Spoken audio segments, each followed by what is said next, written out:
Les gens, on est en live, ça a commencé? Alors, on est en live sur différé YouTube D'accord. via Facebook. D'accord? Donc, on est en live Facebook différé via YouTube. Voilà, je t'entends parfaitement, mais est-ce que tu m'entends? C'est bon? Oula.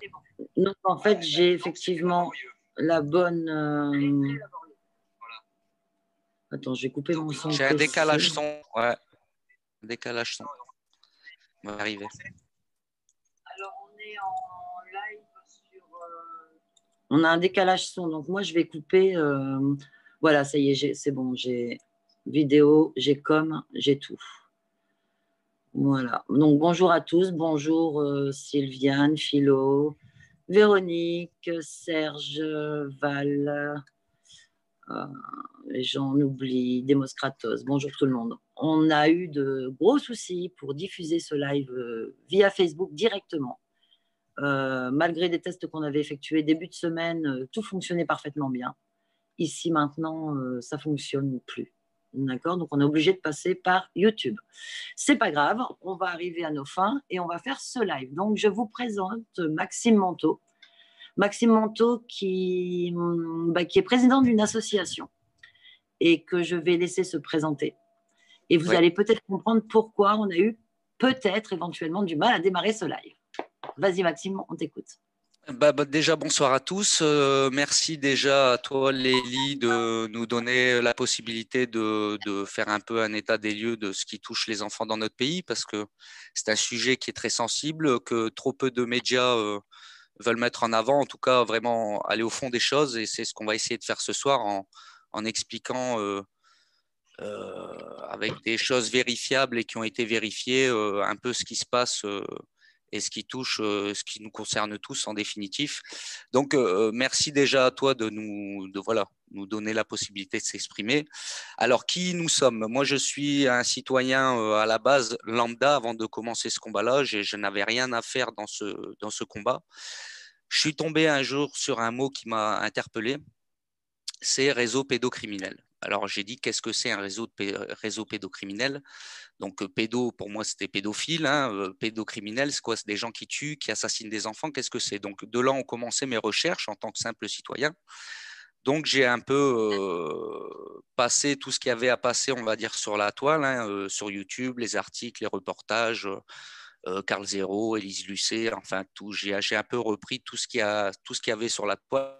Et là, j'ai été effrayé de voir qu'en fait, c'était un sujet qui était trop peu abordé vraiment dans le paysage médiatique, qui était trop mis sous le tapis, et les gens que je voyais militer ou dénoncer certaines choses, de mon point de vue de citoyen, ils n'allaient pas au fond des choses. Alors comment c'est commencé? Je vous dis, c'est à partir des réseaux, de là où sont parties nos recherches, et on a creusé, on a repris un peu l'historique de toutes les affaires qu'il y a eu en France où on peut considérer que c'était des réseaux de pédophiles qui violaient des enfants dans plusieurs villes de France. On a repris les articles, par exemple, d'Outreau, Zandvoort, Angers, Émile Louis, tous les prédateurs isolés qu'on nous présentait, etc. Et on s'est rendu compte en revoyant en fait les archives de presse, les procès qui avaient eu lieu, qu'à chaque fois c'était traité de la même manière, c'est-à-dire les peines qui étaient prononcées contre ces personnes-là étaient dérisoires, que souvent la parole des enfants, elle était sans cesse remise en question, discréditée, avec l'aide de plein de grands philosophes qui sont actuellement dénoncés, hein. Il faut savoir qu'il y avait plein à l'époque, dans les années 70-80, plein de philosophes qui dénonçaient, hein, la pédophilie, qui s'en vantaient ouvertement, etc. Et il faut savoir qu'à ces mêmes époques, des années 70 jusqu'à 90-95, énormément de réseaux pédophiles. Je vous ai envoyé un lien, j'ai envoyé un lien à Lélie qui sera cliquable, et vous verrez les réseaux qu'il y a pu avoir en France. Avec chaque article, on a repris tout ce qui existait pour remettre tout ça en avant. On s'était rendu compte aussi, dès le départ, il y a 5-6 ans, qu'en fait, il y avait énormément de sites pédophiles qui faisaient l'apologie de la pédophilie, qui existaient depuis 25 ans, des liens qu'on nous avait envoyés en croisant nos infos entre citoyens, et on a halluciné de voir que ces sites existaient pour certains depuis 25 ans. Et tout ça, donc, on a commencé nos recherches par là, en fait, en essayant de mettre en lumière un maximum de ces choses-là. Et je vais revenir tout à l'heure plus en détail. Mais voilà, de quoi est parti notre collectif à la base citoyen il y a 6 ans maintenant. Et au bout d'un an, de 9 mois de militantisme, on a décidé de passer en écrire des statuts, les premiers statuts d'association qui mettaient en lumière et qui dénonçaient l'existence de réseaux pédocriminels dans ces statuts d'association. Chose qui existe bel et bien. On a juste à se pencher véritablement avec une véritable conscience et une honnêteté intellectuelle sur le sujet pour se rendre compte que les enfants ne sont pas protégés et qu'on protège des pédocriminels dans notre pays depuis des décennies. Voilà. Donc voilà d'où est parti notre combat. Et je reviendrai tout à l'heure, peut-être si vous avez des questions, voilà, mais je reviendrai tout à l'heure plus en détail sur le bilan qu'on a pu faire au fur et à mesure des années, est-ce qu'on a découvert des choses totalement hallucinantes et on se rend compte qu'en fait, pour faire un parallèle avec ce que font actuellement les Gilets jaunes, c'est-à-dire que nous, à la base, quand on a commencé ce combat, on en a pris vraiment plein la gueule dans tous les sens du terme. On se faisait discréditer. Il faut savoir que nous, à l'époque, les vidéos de Maznev, Polanski, Jack Lang, Cohn-Bendit, tout ce qui sort actuellement, là, qui fait grand bruit dans la presse, il y a déjà 5-6 ans et des personnes l'avaient fait avant nous. Quand on faisait ça, un peu chacun dans notre coin, on se faisait traiter d'homophobes, d'antisémites, de fachos, d'extrême droite, comme les Gilets jaunes, pareil. Vous voyez, quand on dénonce des vraies choses, on est contre le système ou contre une idéologie, ils essayent d'insulter les gens. Il faut savoir vraiment, on a dû en 5 ans passer voilà les épreuves, voilà les bâtons dans les roues et l'omerta et puis la censure dans tous les sens du terme. D'accord. Voilà un peu pour la création et de quoi est partie notre association. Voilà, sur quelle base. Ok. Et sinon, maintenant, vous êtes combien dans l'association? Vous travaillez Alors, depuis... oui, alors au départ, on était notre association, c'était un peu qui veut mettre la main à la pâte peut rentrer chez nous. Et on s'est rendu compte en quelques mois seulement d'existence que ça pouvait pas fonctionner comme ça parce que des pédophiles envoyaient des indices, il y avait toutes sortes de personnes en fait qui essayaient de rentrer dans l'association et ça pouvait pas fonctionner comme ça. Donc très rapidement, on a mis un protocole de recrutement en place qui a fait ses preuves, mais qui malheureusement, comme c'est encore un sujet tabou, comme très peu de gens osent s'engager véritablement, c'est-à-dire le dénoncer, oui, sur les réseaux sociaux, mais après faire un travail, je ne vais pas dire quotidien, mais régulier, qui permet de construire des choses et de faire avancer des dossiers, d'accompagner des familles, etc. Trop encore, cette volonté de son écran, de justice, accompagner des mamans, ou aller dans les commissariats les accompagner, déposer des plaintes, ou traiter des articles au quotidien qui traitent de ça, parce que comme je vais vous expliquer tout à l'heure, les activités de notre association, aujourd'hui, qu'est-ce qu'on essaye de faire? Déjà, notre premier objectif, c'est d'accompagner un maximum de familles, d'enfants dans leur périple judiciaire, puisque faire entendre aujourd'hui la voix de son enfant lorsqu'il est victime d'agression sexuelle ou de viol, c'est très compliqué, déjà pour commencer dans les commissariats. Faut savoir qu'il y a beaucoup de mamans qui se voient refuser le dépôt de plainte par les policiers, hein, tout simplement, qui, eux, estiment que, bon, ils ne doivent pas prendre ce type de plainte, déjà, pour commencer. Il les conseille souvent de faire des dépôts de main courante. Lorsque la plainte est quand même déposée, quand ce n'est pas le cas, puisque ce n'est pas systématique, mais ça peut arriver hein, qu'il y a des refus de plainte, lorsque les plaintes sont prises, il faut savoir qu'en France, comment c'est traité? Si le pédocriminel n'avoue pas, si on ne retrouve pas, s'il y a une perquisition d'images pédopornographiques chez lui, c'est la parole de l'enfant contre celui de l'adulte, et donc c'est la présomption d'innocence qui l'emporte. Donc, il faut savoir qu'aujourd'hui, il y a, c'était le chiffre en 2016, c'est les chiffres du ministère de la Justice, il y a eu en pourcentage de plaintes classées sans suite et de non-lieu, 86% des plaintes pour agression sexuelle et de viol sur mineurs qui ont été classées sans suite en 2016. Donc, si vous voulez, c'est toujours le même discours, c'est-à-dire la parole de l'enfant n'est pas entendue, on la discrédite et ça finit en non-lieu, en classement sans suite. Et quand il y a des peines, c'est des peines dérisoires.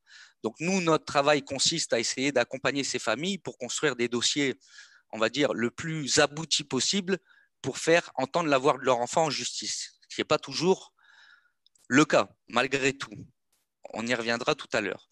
Ensuite, notre deuxième travail consiste à aller sur le terrain, à faire connaître notre combat, à briser l'omerta, à informer les gens sur ce qui se passe, sur ce que nous on appelle le fléau pédocriminel, informer les gens, démarcher des professionnels, on a des rendez-vous avec des avocats et on recrute aussi des membres. Et nous, le recrutement, on est 600 aujourd'hui. Pour répondre à ta question initiale, Lélie, excuse-moi, j'ai un peu débordé. 600 membres. On est 600 membres. Il y a 350 membres actifs, donc des gens qui aident sur le terrain, des dossiers, qui font de la qui font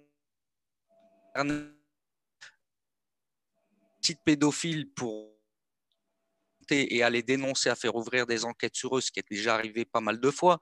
Donc, on fait tout un travail, mais ça, c'est un travail de fourmi, de citoyens. Je te dis, on est 350 actifs. Et il y a 250 membres actifs, membres sympathisants, qui ont donné leur voix à l'association en envoyant leur bulletin d'adhésion.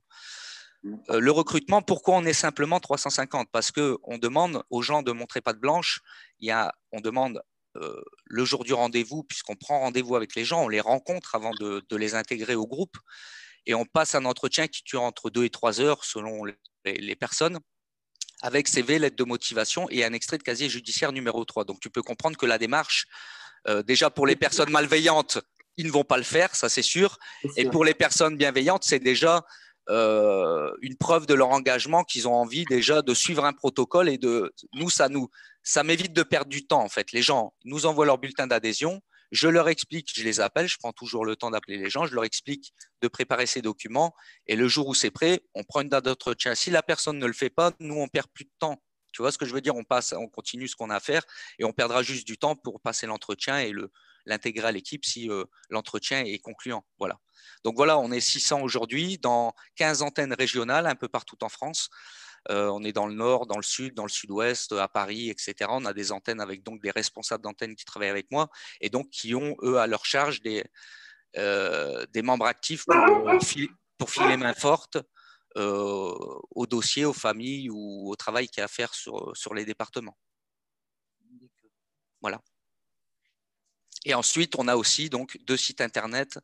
Un mur vidéo Wanted Pédo qui est notre mur YouTube en quelque sorte puisqu'on a été censuré sur YouTube à de nombreuses reprises et donc on a notre mur vidéo Wanted Pédo et notre site internet wanted-pédo.com, site d'information avec aujourd'hui plus de 9000 articles sur le sujet de prévention, d'affaires, de réseaux, de presse quotidienne, voilà, ou des actions qu'on a pu mener. Ok, moi j'ai Attends. D'accord. Moi, j'ai mis en tête de live. Excuse-moi, je lis les messages en même temps des gens qui arrivent. J'ai mis en tête de live justement tous tes liens vers tous tes sites, vers tous les articles dont on va parler aujourd'hui. Donc, Facebook, c'était une en-tête de live au départ, mais vu les soucis techniques, maintenant, ça devient une en-tête de publication. Mais il y a tous les liens qui vont rabattre vers vos articles, justement, vers vos numéros de téléphone, parce qu'on parlera peut-être à la fin du fait qu'on peut avoir besoin de votre téléphone. Donc, il y a votre mail, votre téléphone, et les gens pourront trouver en tête du live Facebook. Mais on rajoutera ça aussi sur YouTube dans un deuxième temps, tous vos coordonnées complets. Voilà, sachez qu'on est très réactif. D'ailleurs, les gens sont très surpris parce qu'en général, quand des familles font appel à nous, ils ont déjà fait appel à toutes les associations qu'il y avait en vitrine sur Internet, dans les médias, etc. Faut savoir que 90 à 9 à 10, quasiment 9 personnes sur 10 qui nous contactent n'ont jamais eu de réponse de ces associations qui ont pignon sur rue, entre guillemets. Et après avoir passé plusieurs mois à chercher désespérément des assos, ils tombent sur l'association Antipédo, nous contactent et ils sont à chaque fois surpris de voir qu'en moins de 24-48 heures, on a des fois même plus rapidement que ça. Je dis ça, c'est pour le plus long, hein. Mais très, très rapidement, on prend contact avec eux et Et ils sont souvent désespérés, mais en même temps contents d'avoir une réponse, mais désespérés que, voilà. Et pourquoi, à ton avis? Enfin, On développera à la fin. On développera à la fin. Pourquoi? Parce que je pense que quand on aura fait état de ce que nous, on a pu voir en seulement 5 ans et le travail qui est fourni par d'autres associations, ça sera plus parlant et je pense qu'il y aura une déduction naturelle qui va se faire, si vous voulez, plus simplement. D'accord. Voilà.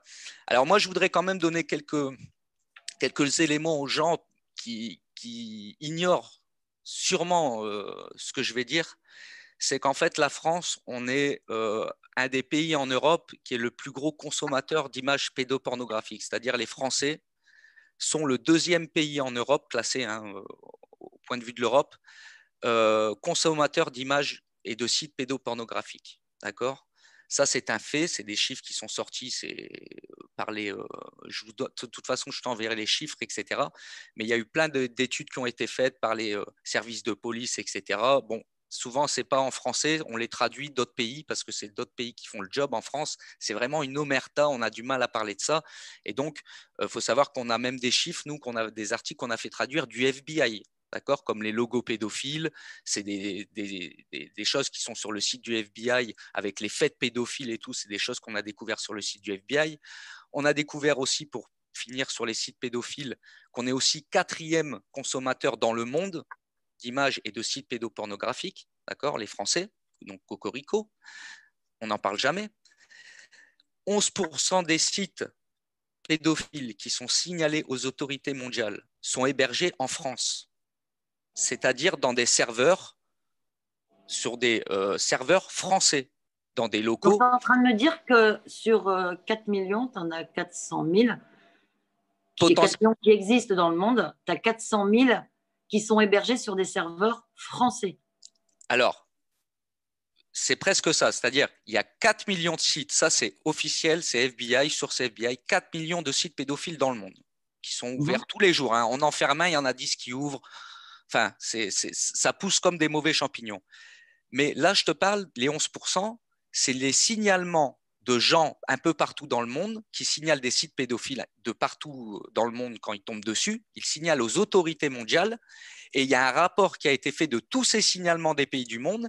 Et ce rapport dit que 11% des sites qui sont signalés sont hébergés en France.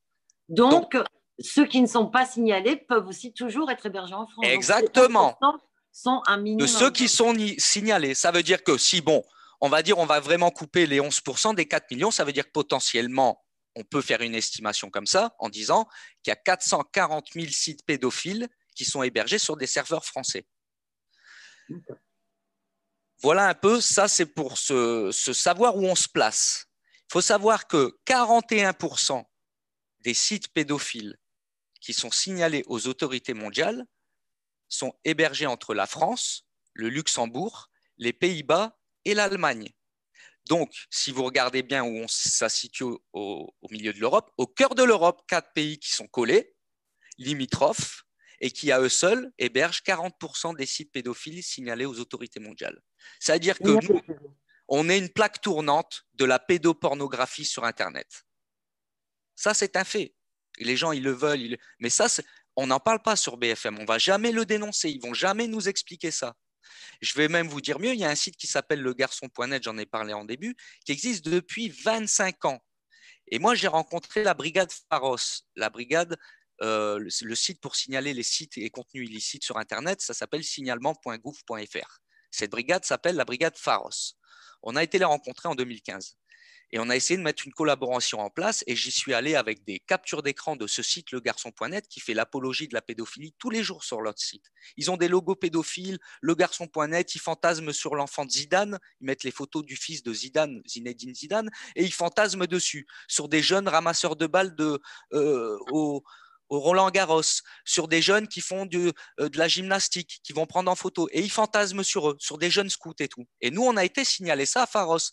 Mais au-delà de ça, parce qu'on a des informaticiens qui ont réussi à pénétrer dans ce site, à rentrer, on va dire, au-delà du site miroir, de ce que tout le monde peut voir sur ce site, et à rentrer dans leur contenu de données. Et là, mon collègue, son but, c'était de faire des captures d'écran d'un maximum de conversations avant qu'il se fasse bannir, puisqu'il avait déjà détecté à peine qu'il était rentré. Et en lisant ses captures d'écran, puisqu'il s'est vite fait bannir, on a vu qu'il parlait de vente d'enfants. En 2015, il y a un mec qui dit clairement, hey, les gars, hier j'ai raté, ou il y a 2 semaines, la vente d'enfants qu'il y avait, machin. La prochaine fois, prévenez-moi en avance que je puisse venir. Nous, je vous jure que c'est vrai. Je donne ça au mec de Pharos, parce qu'au début, je lui parle de ce site. On va revenir à la rencontre avec Pharos. Donc, c'est des mecs qui sont censés lutter contre ça. Je leur dis, voilà, ce site, 25 ans qui existe. Il me fait, ah oui, on est au courant, mais il n'est pas interdit. Je dis, comment ça, il n'est pas interdit? Ils parlent des enfants, ils fantasment, ils écrivent des trucs salaces, ils se donnent des conseils. Il y a docteur sexo, docteur pédo, qui donnent des conseils aux mecs. Je dis, comment ça, c'est pas interdit? Il me dit, bah oui, en France, l'apologie de la pédophilie n'est pas condamnable. Donc, on le sait qu'il existe ce site. Mais il n'y a rien de condamnable, c'est à l'écrit, on ne peut rien faire. Alors, c'est là que je sors ma fameuse capture d'écran. C'était mon botte secrète, au cas où il me sortait un truc comme ça. Et je lui dis, bah, tenez, regardez ce qu'on a, nous, en pénétrant dans leur site, ce qu'on a réussi à sortir. C'est grave. Aucune réaction du brigadier. Je vous assure que c'est vrai. Hein. Aucune réaction. Et donc là, il nous explique, il fait, oui, mais vous savez, notre brigade, parce qu'en fait, je lui dis, mais en fait, vous luttez spécifiquement contre la cyberpédocriminalité ou contre la criminalité globale sur Internet? Il fait, oui, exactement. Nous, notre travail, en fait, on traite à 90% de notre temps la haine sur Internet depuis 2014, parce que depuis, il y a l'antisémitisme, la haine sur Internet, donc on doit traiter ça sur Facebook, les escroqueries à la carte bancaire, et le terrorisme, parce que depuis les attentats de Charlie Hebdo et tout ça, donc 90% de notre temps, on l'occupe à ça. Et il me dit, et les 10% de restants de notre temps, eh ben, on s'occupe de la pédo. Donc là, on le regarde, on était 5, ils étaient 3. Hein. On était 5 de notre équipe citoyens bénévoles dans leur bureau, ils étaient 3. Et là, on les regarde dépités et on dit d'accord, et est-ce qu'il y a une brigade en France qui lutte spécifiquement contre? Il me dit non. C'est nous, on centralise les signalements et après, on envoie ça aux gendarmeries quand il y a un signalement d'un site ou d'un pédophile. Et après, c'est les gendarmeries des départements qui font le travail d'enquête. Et je dis, est-ce que vous avez un suivi des enquêtes pour savoir ce qui se passe derrière? Ah ben non, nous, on n'a pas le temps pour faire ça. Donc, en fait, en France, il n'y a rien qui est mis en place pour lutter contre ça. Je vous dis, vous tapez sur Internet, vous ne risquez rien. C'est un site qui n'est pas interdit. Donc, il faut bien comprendre, vous ne risquez rien, puisque c'est un site légal aux yeux de la justice, puisque l'apologie, c'est un vide juridique en France. L'apologie à tout ce que vous voulez existe. Hein. Maintenant, ils vont faire l'apologie du gilet jaune bientôt. Mais l'apologie de la pédophilie, ça n'existe pas depuis jamais. Ça n'a jamais existé. Donc, ça ouvre des portes à des expositions marseillaises qui a eu lieu en 2015 à Marseille, où des tarés faisaient des tableaux d'enfants violés par le diable, violés par des animaux, etc. Et c'était financé par le conseil départemental des Bouches-du-Rhône. Il y a la ministre de l'époque de la Culture, comment elle s'appelait, Fleur Pellerin, qui a été là-bas, elle a dit « Ah, c'est génial ça !» Et dès qu'on a publié l'article, le lendemain, l'exposition a disparu parce que ça a fait une vague sur Internet, etc. Mais sinon, ça passait crème. Ça passait crème. Donc ça, vous voyez, l'apologie de la pédophilie, ça donne lieu, vu qu'il y a un vide juridique, ça donne lieu à ce que des mecs puissent s'exprimer comme des Polanski, Cohn-Bendit, etc., dire que c'est génial de se faire ouvrir la baguette. Il y a des mecs qui font des tableaux. Il y a même dans des librairies, on a dénoncé des librairies parisiennes où en fait, il y a des bouquins où des enfants sont pris nus en photo, courant sur la plage, jouant à des jeux. Mais ça, c'est l'apologie de la pédophilie, mais c'est sous couvert d'art. Et après, il y a des mecs qui écrivent des livres aussi maintenant et qui font, voilà, les droits sexuels des enfants. Les enfants sont demandeurs. Les enfants, bientôt, c'est les enfants qui vont violer les adultes. Voilà. Donc voilà où ça mène ces dérives de sites pervers et ces déviances, parce qu'il faut savoir que ces sites, pour les avoir surveillés pendant longtemps, ils se donnent des conseils, ils expliquent comment violer des enfants, ils expliquent comment se défendre en justice, comment faire la pleunage, comment manipuler l'entourage, comment donner confiance aux gens pour avoir accès aux enfants. Et on s'est rendu compte, pour avoir étudié pas mal de profils, que ces gens-là sont souvent à des postes proches d'enfants. C'est ceux qui sont sur ces sites-là vont toujours soit avoir leur femme qui va faire… Alors attention, je ne dis pas que toutes les marines nourrices sont pédophiles, mais ceux qui le sont, en tout cas, vont toujours essayer de faire soit être un poste au-dessus de tout soupçon, donc ça peut être administratif, scolaire, associatif, sportif, vous voyez, ou alors essayer d'être près de quelqu'un, soit d'une grande famille, qui va avoir une grande famille, pour toujours avoir des enfants à disposition. Ce sont des gens très manipulateurs et qui sont toujours prêts à rendre service pour tromper leur entourage et pour tromper la vigilance et arriver à leur fin. On reviendra de toute façon tout à l'heure sur la psychologie des prédateurs, et puisque tu voulais qu'on aborde à un moment, je pense, la loi Chiappa, qu'on explique un peu aux gens et qu'on éclaircisse ça, on reviendra tout à l'heure. Donc voilà un peu, si tu veux, où on se situe au niveau des sites pédophiles et de la consommation d'images pédopornographiques. Est-ce qu'on parle dans les médias? Est-ce que tu entends des associations dire ça, l'expliquer? C'est quand même… Parce que ce que je tiens quand même à préciser aux gens, là, on dit un chiffre, on dit 4 millions de sites dans le monde, 11% en France, potentiellement 440 000 hébergés en France. Mais ce qu'il faut bien comprendre, c'est sur chaque site, c'est des centaines, voire des milliers de photos d'enfants qui sont publiées tous les jours. Et derrière chaque image où il y a un enfant, c'est un vrai enfant qui se fait violer, avec un vrai pédophile derrière qui est en train de l'abuser. Tu vois, donc il faut que les gens comprennent qu'en fait, c'est vraiment un génocide qui est en train de se passer. On est en train de voler l'enfance de milliers d'enfants chaque jour. Les flics pourraient faire des enquêtes sur ça facilement. Parce que, tu sais, nous, si avec des simples citoyens, on a réussi à débunker des choses aussi graves et à faire ouvrir des enquêtes, je te laisse imaginer quand tu as les moyens des RG, du ministère de l'Intérieur, d'Interpol, de Pharos et tout le bordel. Tu vois, tu pourrais mener des opérations de grande envergure pour faire des perquisitions simultanées sur ces serveurs, remonter les mecs et faire des perquisitions chez eux et les prendre sur le vif. Tu vois, pas leur mettre la puce à l'oreille qui fait qu'ils pourraient effacer des preuves etc. lors des perquisitions. Mais on est loin de tout ça en France. En fait, en France, c'est plus Hercule Poirot qu'NCIS, je vous garantis. Et vous allez voir qu'avec ce que je vais dérouler un peu, je vais essayer d'être assez rapide quand même, mais pour faire une première explication aux gens, mais je vous assure, c'est hallucinant ce qu'on a pu découvrir en seulement 5 ans et on tombe les dents tous les jours. Tous les jours, on se dit, mais c'est pas possible, à un moment, on va arriver au bout. Ben non, tous les jours, on découvre des aberrations et des escroqueries intellectuelles. Et nous, ce qu'on voit tous les jours, c'est des enfants qui vont déposer plainte, qui se font traiter de menteurs, plainte classée sans suite. Et s'ils ont le malheur d'avoir une maman qui croit en ce qu'ils disent et qui se bat pour faire entendre leur voix, eh ben, la maman est traitée de mère aliénante, trop fusionnelle, machin, et on prend son enfant, on le place en foyer. Justement, après, ça, on va aborder ça. Voilà, on en a discuté ensemble, la façon dont les enfants sont reçus lors d'un dépôt de plainte. Ouais. Donc, il faut bien se mettre dans le contexte d'un enfant de 6, 7, 8, 9, 10 ans, peut-être un peu plus parfois, mais parfois aussi moins. J'ai plusieurs exemples, j'en citerai après. Voilà. Comment sont reçus les enfants et qu'est-ce qui est fait pour eux? Explique, parce que moi, je connais la réponse et ça m'a outré. Alors mais… juste, en fait, Lélie, on va y venir. Juste, je voudrais terminer un dernier point pour… En fait, ce que j'ai envie de mettre en avant en premier, c'est tout ce qui n'est pas fait pour protéger nos enfants, tout ce qui n'existe pas. Pour après, justement, on va y venir. Qu'est-ce qui est fait, justement, et tout ce qui est mis en place pour discréditer la parole des enfants dans l'appareil socio-judiciaire. Et tu vas voir que ça va être intéressant lorsqu'on aura fait ce premier bilan de tout ce qui n'est pas mis en place pour trouver des enfants et ce qui est fait pour les discréditer. C'est parlant. Donc, juste, je voudrais finir, en fait, voilà sur quoi on s'est penché à la base, sur les sites pédophiles, sur les réseaux et aussi sur les disparitions d'enfants. Parce que figure-toi qu'on s'est rendu compte qu'il y avait énormément d'enfants en France qui disparaissaient. Et quand je dis énormément, c'est déjà trop pour nous.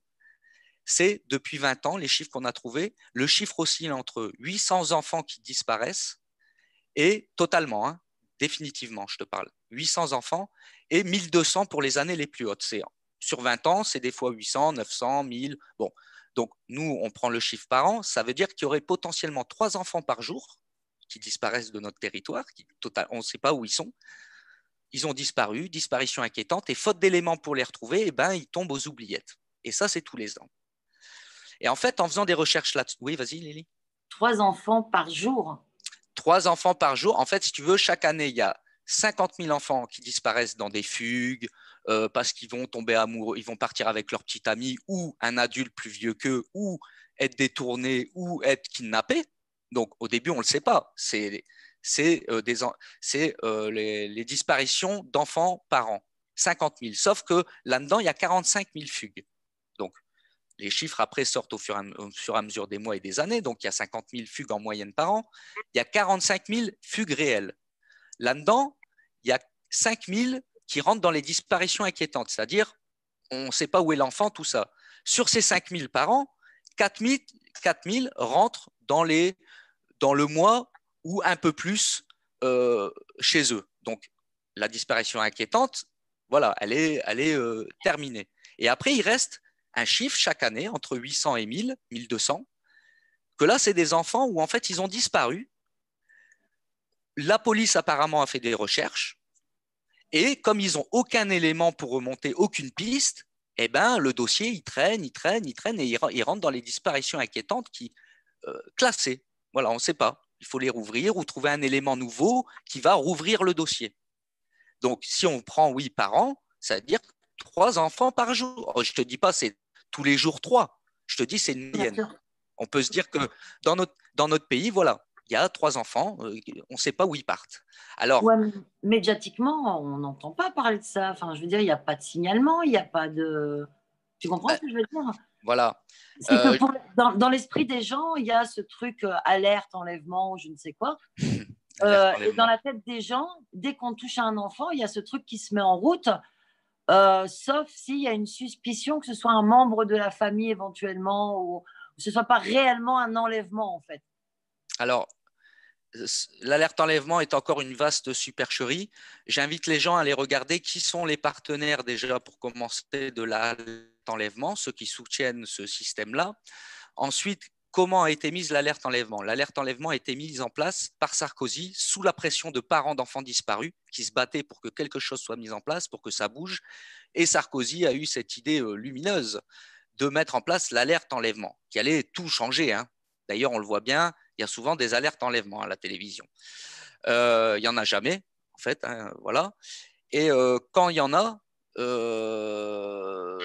y a eu des cas où c'est… apparemment, il semblerait qu'en 2015, ils aient mis une alerte enlèvement où ils mettaient le visage d'une petite fille qui était allemande. Et la mère a porté plainte contre l'État. Je ne sais pas où ça a fini ce dossier, mais pour te dire que c'est du grand n'importe. L'alerte enlèvement, en fait, c'est un fake, ça ne sert à rien. C'est juste Sarkozy qui a mis ça pour calmer la colère de parents d'enfants disparus. Mais c'est tout. C'est en fait c'est une énième blague étatique pour apaiser. Et en plus, pour que l'alerte enlèvement s'enclenche, il faut que les gens soient témoins du kidnapping. Sinon, ça ne rentre pas dans l'alerte enlèvement. Si ton enfant a disparu au coin d'une rue que personne ne l'a vu, ça ne rentre pas dans les critères de l'alerte enlèvement. Vous comprenez pourquoi il n'y en a jamais? Il faut qu'on kidnappe l'enfant devant des gens. Et là, ça va rentrer ce qui ne se passe jamais. Les réseaux bien organisés de sectes et de kidnappeurs d'enfants, vous en faites pas, ils repèrent les enfants bien en avance, ils ont des informations en amont qui savent où ils vont pouvoir le prendre avec le moins de risques possible. Bon, donc c'est des réseaux très bien organisés, les gens qui kidnappent des enfants. Il faut savoir, pour avoir une piste de comment les enfants disparaissent, il faut savoir, et j'ai halluciné de le découvrir, qu'il y a plus de 400 sectes officiellement en France, 400 sectes. Dans toutes les sectes, il y a des viols sur mineurs. Et on sait les gens à la tête de ces sectes qui s'y trouvent et qu'est-ce qu'ils peuvent avoir dans la tête. Je te parle des officiels, je ne te parle même pas des officieuses, des sataniques, parce qu'il y en a aussi. Je pourrais t'envoyer en privé des liens de sites internet de gens qui font de la formation, d'abus rituels, des sites qui ont comme Wanted Pédo, français. Tu peux commander de la documentation. Vous tapez le scorpion noir. Là où l'élite se retrouve, vous allez maintenant en direct, vous allez voir, satanisme pur. C'est pignon sur rue, il vous envoie de la documentation, il faut payer et tout. Il vous explique tout. Donc moi, j'ai halluciné de voir cette face-là de mon pays. C'est en creusant au fur et à mesure des années que j'ai découvert qu'il se passait des choses dont on ne parlait jamais. D'ailleurs, vous remarquerez que depuis l'ordre du Temple solaire, les sectes ont disparu du paysage médiatique. C'est comme si en France, il n'y en a plus maintenant. Il n'y en a plus. Alors que je peux te dire qu'elles sont très actives. Donc voilà un peu pour les disparitions. Et pour finir sur ce qui n'est pas mis en place, il faut savoir que chaque année, sur le territoire français, il y a en moyenne 2000 corps qui sont déterrés, qui ont été enterrés sous X, c'est-à-dire des gens qui ont été assassinés et cachés ou enterrés ou camouflés. Chaque année, 2000 corps qui sont là. Et nous, on se dit, tiens, peut-être dans ces corps, on va savoir combien il y a d'enfants pour faire le lien avec les qui disparaissent. Et en fait, ce qu'on s'est rendu compte, c'est qu'ils ne savent pas nous le dire. Et on s'est dit, pourquoi? Parce qu'en fait, ils ne mesurent pas la taille des squelettes. Donc, alors que c'est très facile quand on est médecin légiste, mesurer la taille d'un squelette enfant ou adulte, déjà, on sait le dire. homme ou femme, il y a des particularités au niveau du squelette ou de la physionomie. On saurait dire aussi un homme ou une femme. Ben ça, déjà, ce n'est pas fait. Donc, on a été très étonnés parce qu'on s'est dit, attends, ils prennent le corps et ils jettent. Enfin, voilà, quoi, il n'y a rien qui est fait. Et effectivement, on a recherché si dessus, ils faisaient des prélèvements ADN pour effectivement, si par exemple, tu as une personne dans ta famille qui a disparu depuis 20 ans, 30 ans, qu'on découvre un corps demain, qu'on puisse faire le lien entre vous et la personne, les comparer pour voir dans la base de données, voir si c'est une personne de ta famille. Eh bien non, ça non plus, ça c'est pas fait. Et en fait, on s'est dit, mais ça coûte combien un test ADN? Eh ben, ça coûte seulement entre 150 euros et 500 euros. Donc, en fait, nous, ce qu'on constate, en fait, c'est que pour mettre en lumière l'État, en fait, l'État français, hein, l'État ne veut pas mettre en lumière ou révéler ou pouvoir mettre en avant des choses qui pourraient manifester la vérité sur un crime, sur un assassinat ou une disparition d'une personne défunte. Donc nous, on trouve ça horrible personnellement dans l'association, ces découvertes qu'on a pu voir, parce qu'en fait, on se rend compte que là, il y a une véritable volonté de ne pas découvrir la vérité dans, dans ces affaires très graves. Là, on parle de morts, de cadavres enterrés, d'enfants qui disparaissent, de sites pédophiles. Je veux dire, on ne parle pas du mec qui a volé un sachet de pâtes et qui a pris 3 mois de prison ferme. C'est sûr. On est d'accord. Donc, voilà un peu ce qui n'est pas fait et ce qu'on trouve un peu déjà plus qu'étrange, mais anormal. Voilà, anormal en tout cas, de notre point de vue de l'association. Alors, pour ce qui est fait, alors pour ce qui est fait, ben on va surtout, c'est pas trop qu'il y a des choses qui sont faites en fait, parce que quand on écoute les médias, surtout actuellement, je vais revenir là-dessus, il faut savoir que nous, depuis début décembre, on a eu un afflux, une vague de mamans, de familles qui nous ont contactés, toujours pour la même chose. Leurs enfants ont été victimes d'agressions sexuelles ou d'inceste par le père. Elles ont été déposées des plaintes, fait des certificats médicaux, vu des experts qui ont attesté que l'enfant a bien subi des traumas et a subi des violences sexuelles. Néanmoins, les services sociaux arrivent, mettre en avant une idéologie de Richard Garner, une théorie qu'il a créée qui s'appelle l'aliénation parentale, et on va développer tout à l'heure, et qui a pour but de systématiquement décrédibiliser la parole de l'enfant, voire de l'entériner, en reportant la faute sur la maman, en disant que c'est elle qui a aliéné son enfant en lui mettant ces choses-là dans la tête, et que donc elle est nocive pour son enfant, et que donc les services sociaux recommandent le placement de l'enfant en foyer provisoirement pour progressivement la faire retourner chez son père, puisque la maman est nocive et lui fait mettre des choses monstrueuses dans la tête. On occulte les certificats médicaux, on n'écoute pas l'enfant, et je peux vous garantir que dans les dossiers qu'on a, on a des enfants très courageux, qui parlent, qui répètent, qui redisent, qui disent des fois qu'ils accusent leur père, devant les services sociaux. C'est pas pour ça que ça change. Les services sociaux continuent de dire que c'est de la faute de la mère et que c'est parce qu'ils sont en contact avec la mère que les enfants sont dans un conflit de loyauté vis-à-vis de leur mère et que c'est pas du courage. C'est juste qu'ils sont endoctrinés par la maman de manière tellement… Et ça, c'est systématique dans les dossiers. C'est systématique dans nos dossiers. Et depuis l'affaire Outreau, ils se sont servis de l'affaire Outreau pour traiter les enfants de menteurs dans notre pays et mettre le processus en place d'aliénation parentale, de conflits parentaux, alors que c'est totalement faux, puisque dans tous les dossiers qu'on a, ça se passe toujours de la même façon. Un couple se sépare, souvent parce qu'il y a des violences dans le couple, la femme, donc, au bout d'un moment, se barre. Le père continue de vouloir avoir la main mise sur la psychologie de la mère, mais ça, c'est autre chose. Hein. Il tombe sur des profils, puisque les pères qui abusent leurs enfants et incestueux sont très manipulateurs et aiment avoir le contrôle, entre guillemets, de leurs victimes pendant longtemps, même après la séparation. Et donc, malgré cela, les mamans, comme c'est juste des conflits entre eux, effectivement, de la violence qu'elle a subie, elle ne veut pas priver l'enfant de voir son père et qu'il a parfois, pour certains, pas été violent avec l'enfant, malgré que la moitié le sont quand ils violent leurs enfants, ils sont aussi des pères violents, mais ce n'est pas systématique. Voilà, chaque dossier est différent. Et ce qu'on peut voir, c'est que la maman, donc pour celles qui ne s'opposent pas à ce qu'elles voient leurs enfants, puisque les violences étaient entre eux, le conflit était entre eux, partage les droits de visite, etc.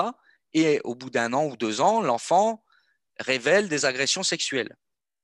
mais avec ses propres mots. Et nous, on entend les audios ou les rapports ou les auditions des enfants, on les lit. Donc, on voit que les mots des enfants, on voit l'attitude de l'enfant, les traumatismes qu'il a, les reminiscences. D'accord? Donc, la justice est censée aussi le voir. Si c'est un discours qu'on a mis dans la tête de l'enfant, n'importe quel professionnel formé au recueil de la parole d'enfants victimes va savoir voir qu'il n'a ni reminiscence, ni stress, ni, vous voyez, il va répéter toujours la même phrase.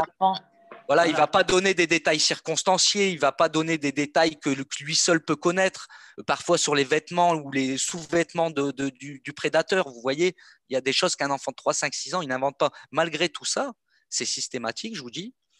Les services sociaux, puisque c'est toujours eux qui sont mandatés par un juge quand il y a une enquête dans ce type de choses, des suivis AEMO, des associations mandatées par le juge, comme Espoir, comme Olga Spitzer, comme les Sauvegardes, elles sont un peu partout en France, et qui viennent au début voir avec un grand sourire les mamans, plein d'empathie, oh là là, qu'est-ce que, oh, c'est grave, ah oui, nana. Et en fait, qu'est-ce qu'ils essayent de faire? Ils essayent de jauger la mère, de trouver des failles si elle est trop triste, par exemple par rapport à ce qui se passe à son enfant, ce qui lui a révélé, bah, ils vont mettre ça, elle est dépressive, vous voyez, ils vont déformer à chaque fois et faire en sorte de faire un espèce de torchon de rapport qui vont servir au juge en disant, voilà, la maman a été en conflit parental avec le père, elle est en train d'aliéner ses enfants maintenant jusqu'à faire accuser le papa d'agression sexuelle, et je vous dis, c'est comme si les certificats médicaux n'existaient pas, c'est comme si les enfants, ce qu'ils disent, ça n'existe pas.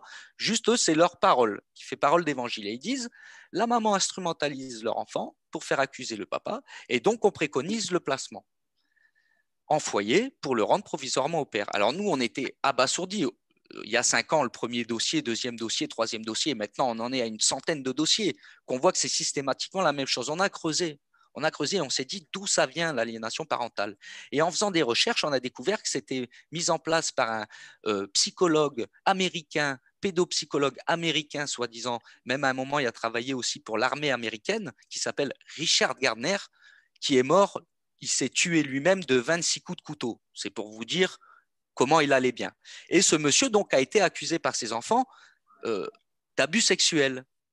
Et ce monsieur, donc, pour se dédouaner, a mis en place, a accusé sa femme d'aliénation parentale et en a fait une idéologie basée sur son propre vécu, soi-disant. Hein. Et ses enfants l'accusent, on parlait des années après, ont toujours confirmé ce qu'ils ont dit quand ils étaient petits. Mais il s'est servi de son vécu pour mettre en place une idéologie qui a servi dans tous les tribunaux américains pendant des années et qui aujourd'hui est arrivée dans les services français, des services sociaux français et dans les palais de justice. Et c'est systématiquement des décisions comme ça qui sont rendues. Voilà. Donc, tu es en train de me dire là qu'en fait, la méthodologie utilisée pour traiter le cas d'enfants qui sont abusés par un parent ou un proche ou pour une personne lambda, c'est une idéologie mise en place par un pédophile. Exactement. Oui, oui.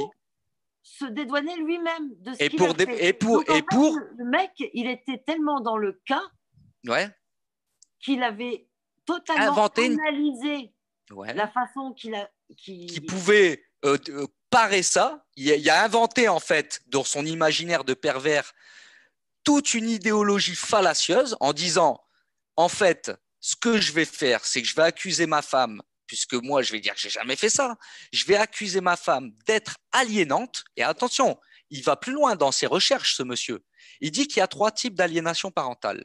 Il y a l'aliénation parentale faible, modérée et élevée ou dangereuse, nocive pour l'enfant. Et donc, selon les paliers, il y a des recommandations. Et je peux t'assurer que dans ces recommandations, il recommandait déjà de placer l'enfant directement chez le père, comme ça coupait toute aliénation parentale. Bah, tu m'étonnes. Ouais, comme ça pour l'élever. Et il recommandait aussi dans ses écrits, pour les mères hystériques qui faisaient accuser leur mari d'agression sexuelle, de s'acheter un vibromasseur pour se calmer. Je te jure que c'est vrai. C'est un pédopsychiatre américain qui a mis l'aliénation parentale en place et qui aujourd'hui, c'est l'idéologie de certaines structures de protection de l'enfance en France pour camoufler la parole des enfants. On se croirait dans un cauchemar, mais c'est vrai. Hein. Et du coup, c'est utilisé dans quel cas cette… Systématiquement, j'ai envie de dire quasi systématiquement, on va dire, à moins d'avoir de la chance de tomber sur un commissariat avec des gens bien formés, à l'écoute, puis ensuite tomber sur un magistrat pas pourri, qui est là pour les enfants, et que la plainte et l'enquête soient bien abouties, pour faire tomber le mec, tu as un cas sur 20. Sinon, c'est quasiment systématique que pour discréditer la parole de l'enfant, on va mettre en avant le conflit parental. Attends, je suis désolé, demain, si tu te sépares avec quelqu'un, c'est parce que ça ne va plus. Donc, on ne peut pas parler de conflit, mais selon les gens, ça se passe plus ou moins bien, on est d'accord. On ne va pas dire que tu es en conflit, mais c'est vrai que selon les gens, tu as des degrés de conflit. Soit il y en a, ils sont intelligents, ils se séparent en bon terme pour les enfants, et après, tu en as bon, qui ont un peu des problèmes personnels, et puis ça monte dans des bagarres. Bon, mais ce n'est pas systématique. Les gens, ils vont pas… Est-ce que vous avez connu, vous, dans votre entourage, des enfants ou des amis à vous, que lorsque vous étiez petit, qui accusaient un adulte de l'avoir violé si ce n'était pas vrai? Moi, j'en connais pas. Vous voyez ce que je veux dire? Eh bien, aujourd'hui, il faut savoir, tout à l'heure j'en ai parlé, il y a 85% des plaintes qui sont classées sans suite ou qui partent sur un non-lieu concernant les faits d'agression sexuelle ou viol sur mineur en France. Et seulement, et ça c'est le ministère de la Justice qui l'a annoncé l'année dernière, que seulement 2% des plaintes aboutissent à une condamnation. 2%. Donc, 2% des plaintes aboutissent à une condamnation concernant les agressions sexuelles et viols sur mineurs. 2%. Et il faut savoir qu'il n'y a qu'un enfant sur 10 qui a le courage d'aller parler et porter plainte. Parce que 9 sur 10 se taisent et gardent ça pendant des années jusqu'à ce qu'un jour, ils révèlent ou ils en parlent à quelqu'un. Tu vois? Voilà, donc 2% donnent lieu à une condamnation. Et comment ils font pour classer sans suite? Eh bien, ils se servent de l'idéologie de Gardner, du SADREM d'aliénation parentale, du SAP, je t'ai envoyé des articles dessus, les gens pourront lire, pour discréditer la parole des enfants, même s'il y a des… Je t'assure, je vais peut-être choquer des gens, mais nous, on travaille là-dessus depuis plusieurs années. J'ai vu des vidéos d'enfants, de mamans qui ont récupéré leurs enfants de garde de chez le père. La petite, dès dans la voiture, elle pleure, elle chiale, elle dit papa m'a fait mal. 3 ans et demi, la petite. Hein. Papa m'a fait mal, papa fait mal, papa fait mal. Elle rentre à la maison, elle pense au début, la maman, que ça s'est mal passé. Peut-être elle a eu une fessée ou parce qu'elle a fait une bêtise. Et elle dit allez, on va te laver. Elle déshabille sa fille et là, elle voit les… Excusez-moi, hein, mais c'est important que les gens comprennent. Les parties génitales de la petite de 3 ans et demi dans un état avec des bleus dans les entrecuisses et tout, que j'ai jamais vu ça, moi, à aucune femme j'ai 38 ans, j'ai jamais vu une femme comme dans cet état-là. Alors, une petite de 3 ans et demi, il faut m'expliquer. La mère, qu'est-ce qu'elle fait? Choquée. Elle prend son téléphone, la petite, parce qu'elle dit papa m'a fait poum, poum, poum, poum, poum, poum, fort là. Et elle monte sa foune, la petite, à 3 ans et demi. La mère, elle prend son téléphone, elle la filme. Donc ça, c'est une preuve. Je veux dire, c'est une preuve. C'est l'enfant, il parle, il y a les bleus visibles. Elle l'emmène chez un médecin légiste le lendemain qui refuse, lui, de faire des photos parce qu'il faut savoir que les médecins et les pédopsychiatres, même les plus bienveillants aujourd'hui, savent qu'il y a une épée de Damoclès qui s'abat sur eux s'ils prennent trop parti ou s'ils révèlent trop de choses dans des signalements, ce qu'ils font qu'ils font des signalements avec des gants aujourd'hui.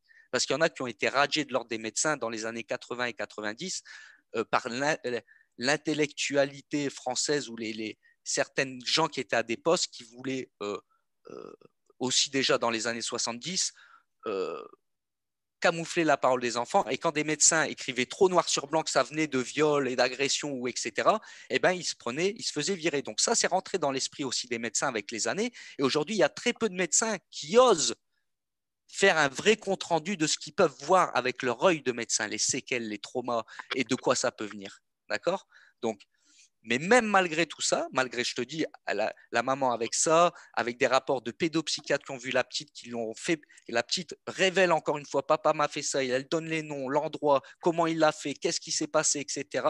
Ils ont 8 rapports d'experts qui ont vu la petite, aussi bien ceux mandatés par la justice, etc. Des fois 3, 4, etc. Ça va sur le bureau du juge. Eh bien non, la juge ne regarde pas ça. Elle regarde le rapport des services sociaux, le rapport de l'association ou de l'expert qu'elle a mandaté. Et si c'est aliénation parentale, SAP et tout ça, il se frotte les mains, effectivement, et il place l'enfant, il l'arrache de sa mère. Donc pour l'enfant, c'est la triple peine parce que, un, il se fait abuser. Deux, on le traite de menteur parce que même si on ne dit pas à l'enfant c'est un menteur, on dit c'est sa mère le menteur, mais en fait, il n'est pas cru. Mais l'enfant, il n'est pas bête, il le sait qu'on ne le croit pas. Donc pour lui, on le traite de menteur. Il n'est pas cru, on le traite de menteur. Et 3, on l'arrache de sa mère pour le remettre à la personne qui l'a dénoncé. Est-ce que les gens se rendent compte de ce qui se passe dans notre pays? Et il faut savoir que l'ASE, là, anciennement la DAS, donc l'ASE, c'est eux qui font les placements d'enfants et le suivi et tout ça avec la justice, touche par an 8 milliards d'euros de subventions sorties des poches du contribuable pour faire des placements d'enfants. Donc pour eux, ils se frottent les mains, ces gens-là, ils se frottent les mains. Et dans plusieurs structures de ces sauvegardes et tout, on a publié des articles là-dessus, certains membres de ces structures sont eux-mêmes tombés pour pédophilie. Alors tout est cohérent. Quand on voit que, 1, ils n'écoutent pas les enfants, 2, ils suivent cette idéologie d'un pro-pédophile et pédophile lui-même, Gardner, et qu'en plus, ils font des placements sur ce motif-là, et qu'en plus, parfois chez eux, il y en a qui tombent pour ça. Voilà. Nous, on se pose de sérieuses questions. On se dit combien de temps ça va encore durer. Et je te dis, depuis début décembre, j'ai eu un afflux de mamans qui nous ont contactés, encore des dossiers similaires à chaque fois. Donc là, on va commencer à préparer des stratégies en commun. Mais en fait, c'est horrible parce que nous, tous les jours, on voit ça. Tous les jours, on voit des enfants en souffrance, que la justice n'écoute pas, leurs mamans se font démonter en justice, les avocats les lâchent, les veillent d'audience. Moi, j'ai des mamans, en 5 ou 6 ans de procédure, elles ont eu 8 ou 10 avocats. Elles ont payé 30, 40 000 euros de procédure.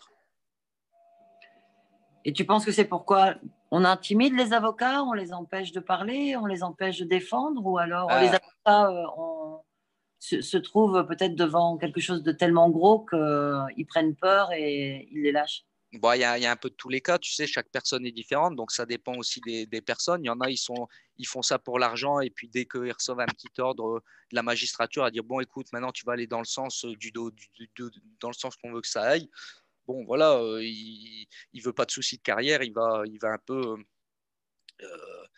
un peu travailler à l'encontre de son client. Après, il y en a d'autres, bon, ils sont intègres, mais ils tombent sur un magistrat, même en plaidant excellemment bien, en mettant tous les faits en avant. Si le magistrat il a envie de voir qu'un son de cloche et de ne pas voir certaines choses, nous, on a vu des juges aveugles. Hein. Nous, on a vu des juges pas aveugles, qui jouaient les aveugles. Parce que quand on voit, je te dis, ce type de témoignages, de vidéos, de photos, de machin, et puis les perquisitions chez les mecs, tu rigoles. Le mec, des fois, il est prévenu 2 semaines avant. Il fait le ménage. Chez lui, il retrouve un disque dur. Alors, dans le disque dur, il se trouve plein de films pornographiques et il y a une partie cryptée. Il dit, on peut avoir le mot de passe, monsieur? Non. Eh bien, ils ne vont pas forcer la partie cryptée. Hein. L'enquête s'arrête là. Hein. On l'a vu. Donc, en fait, le gars, on lui demande sur un disque dur une partie cryptée. Ouais. On lui demande un mot de passe, alors qu'on sait très bien que chez les GJ, ils n'ont qu'à brancher le téléphone sur un PC pour le craquer. Voilà. Et pouvoir l'ouvrir, parce qu'ils ont quand même des informaticiens comme des informaticiens au niveau de la justice. Il ne faut pas déconner, ils savent faire beaucoup de choses. Hein. On a pu le constater depuis le début du mouvement et vu tout ce qui est vu, écouté, etc., etc. Et là, un pédophile ou un pédophile un présumé, un père incestueux.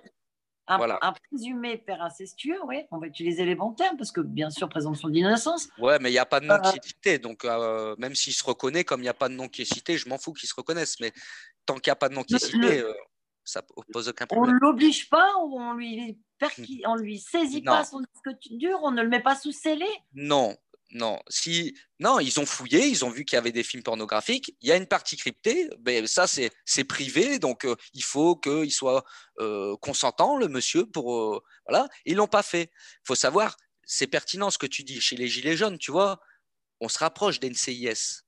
Ah là, ils te font des enquêtes, ils te font des perquisitions, ADN, photos, empreintes, etc.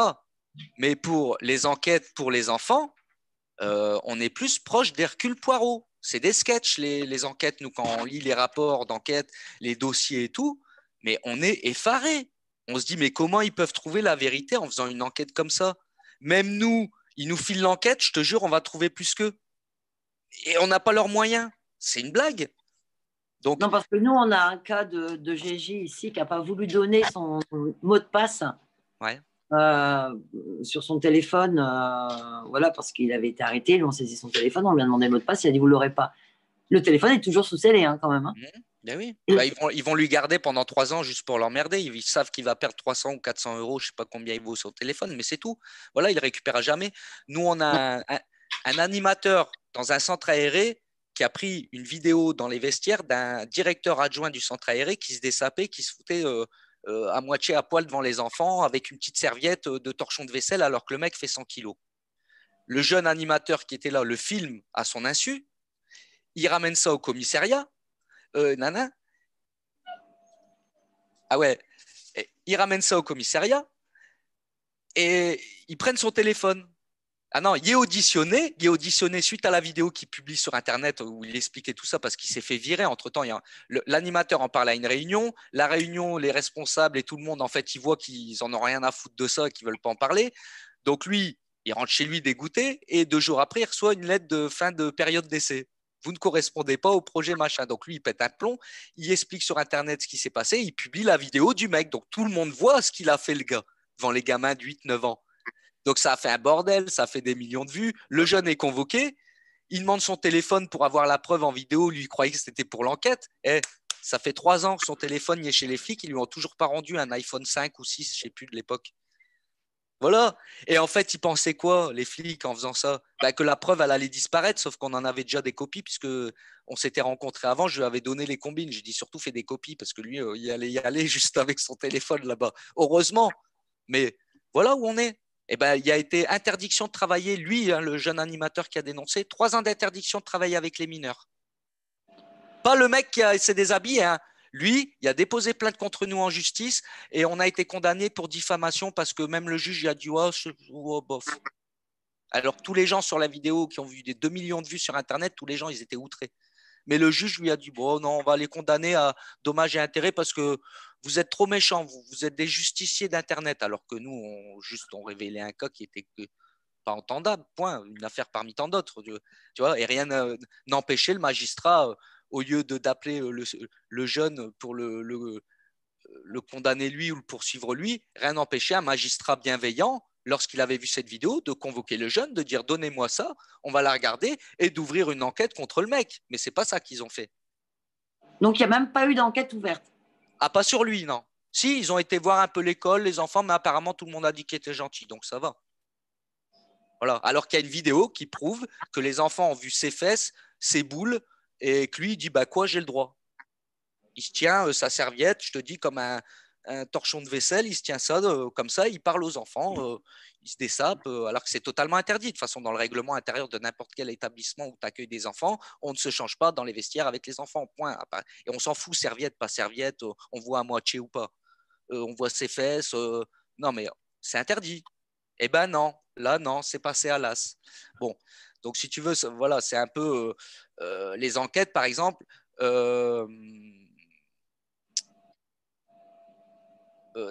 Par contre, dans les enquêtes pour inceste ou pédophilie, il n'y a pas de perquisition systématique. Hein.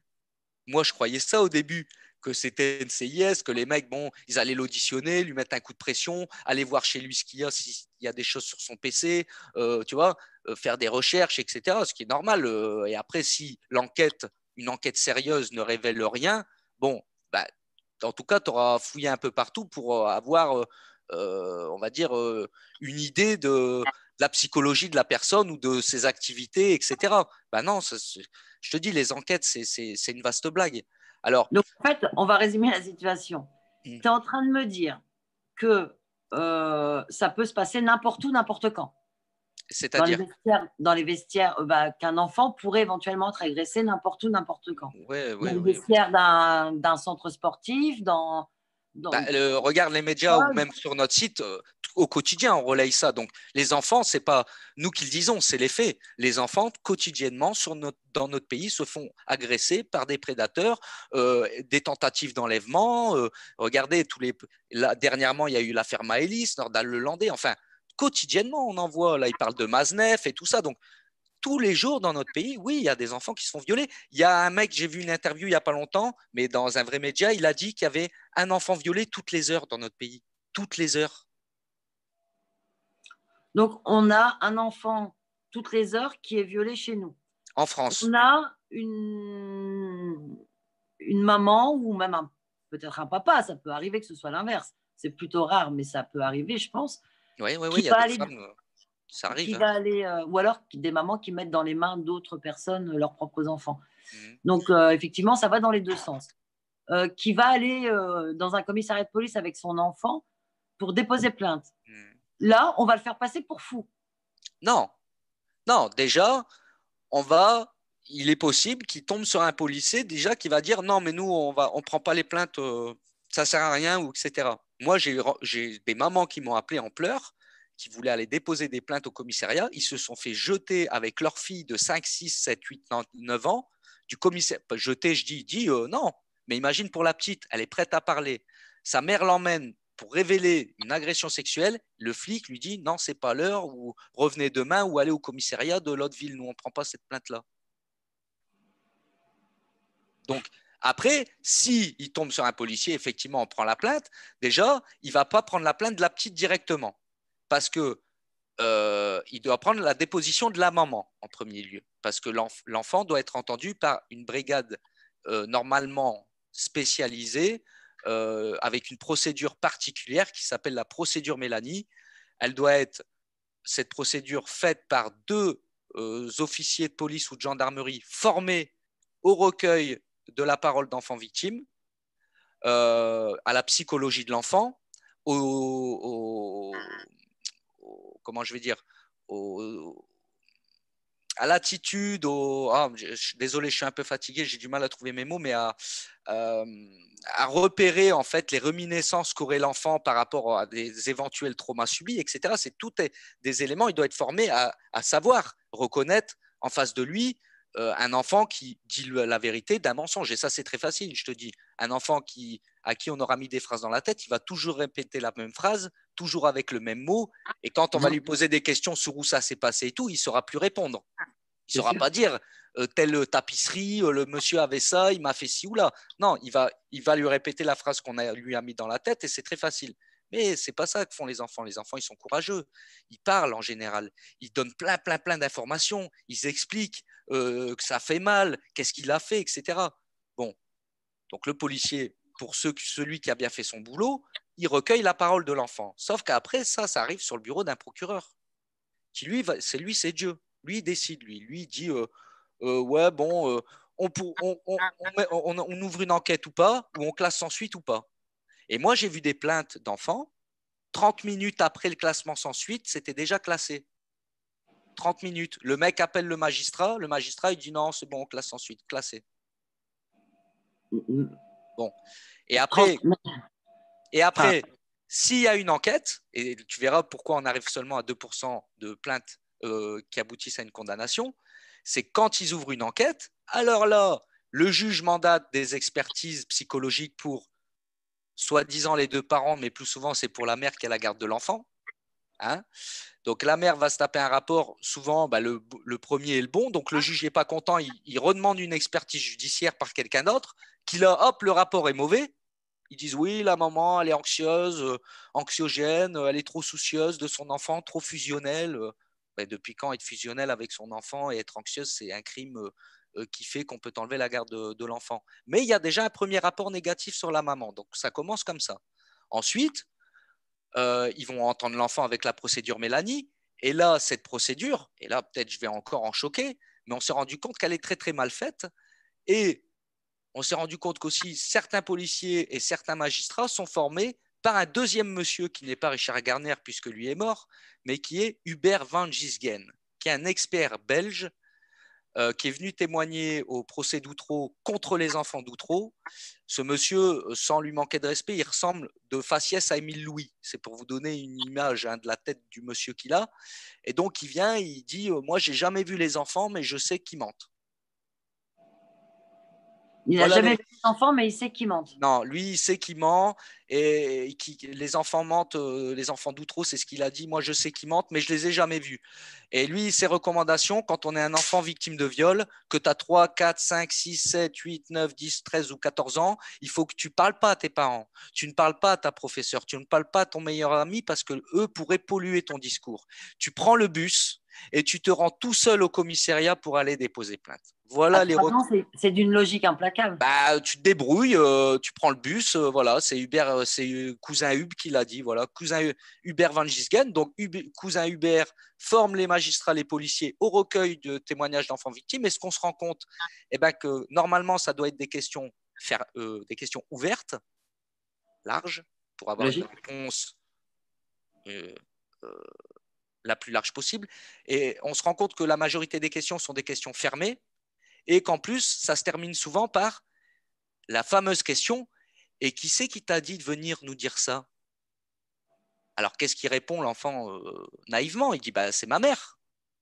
Eh bien, les juges et même des fois les policiers, c'est dans leur formation, hein, ils disent ah, l'enfant a avoué qu'il a dit lui-même que c'est sa mère qui lui a dit de venir nous dire ça. Paf! Et ça leur suffit pour discréditer Alors tout que ce dans que la l'enfant a psychologie raconté. de l'enfant, l'enfant prend tout au premier degré. Bah, Donc, l'enfant va analyser la question dans le sens où bah, qui t'a avec sa amené devant nous compréhension, pour que tu puisses parler. l'enfant comprend une question par rapport à la compréhension qu'il a par rapport à son âge. Voilà.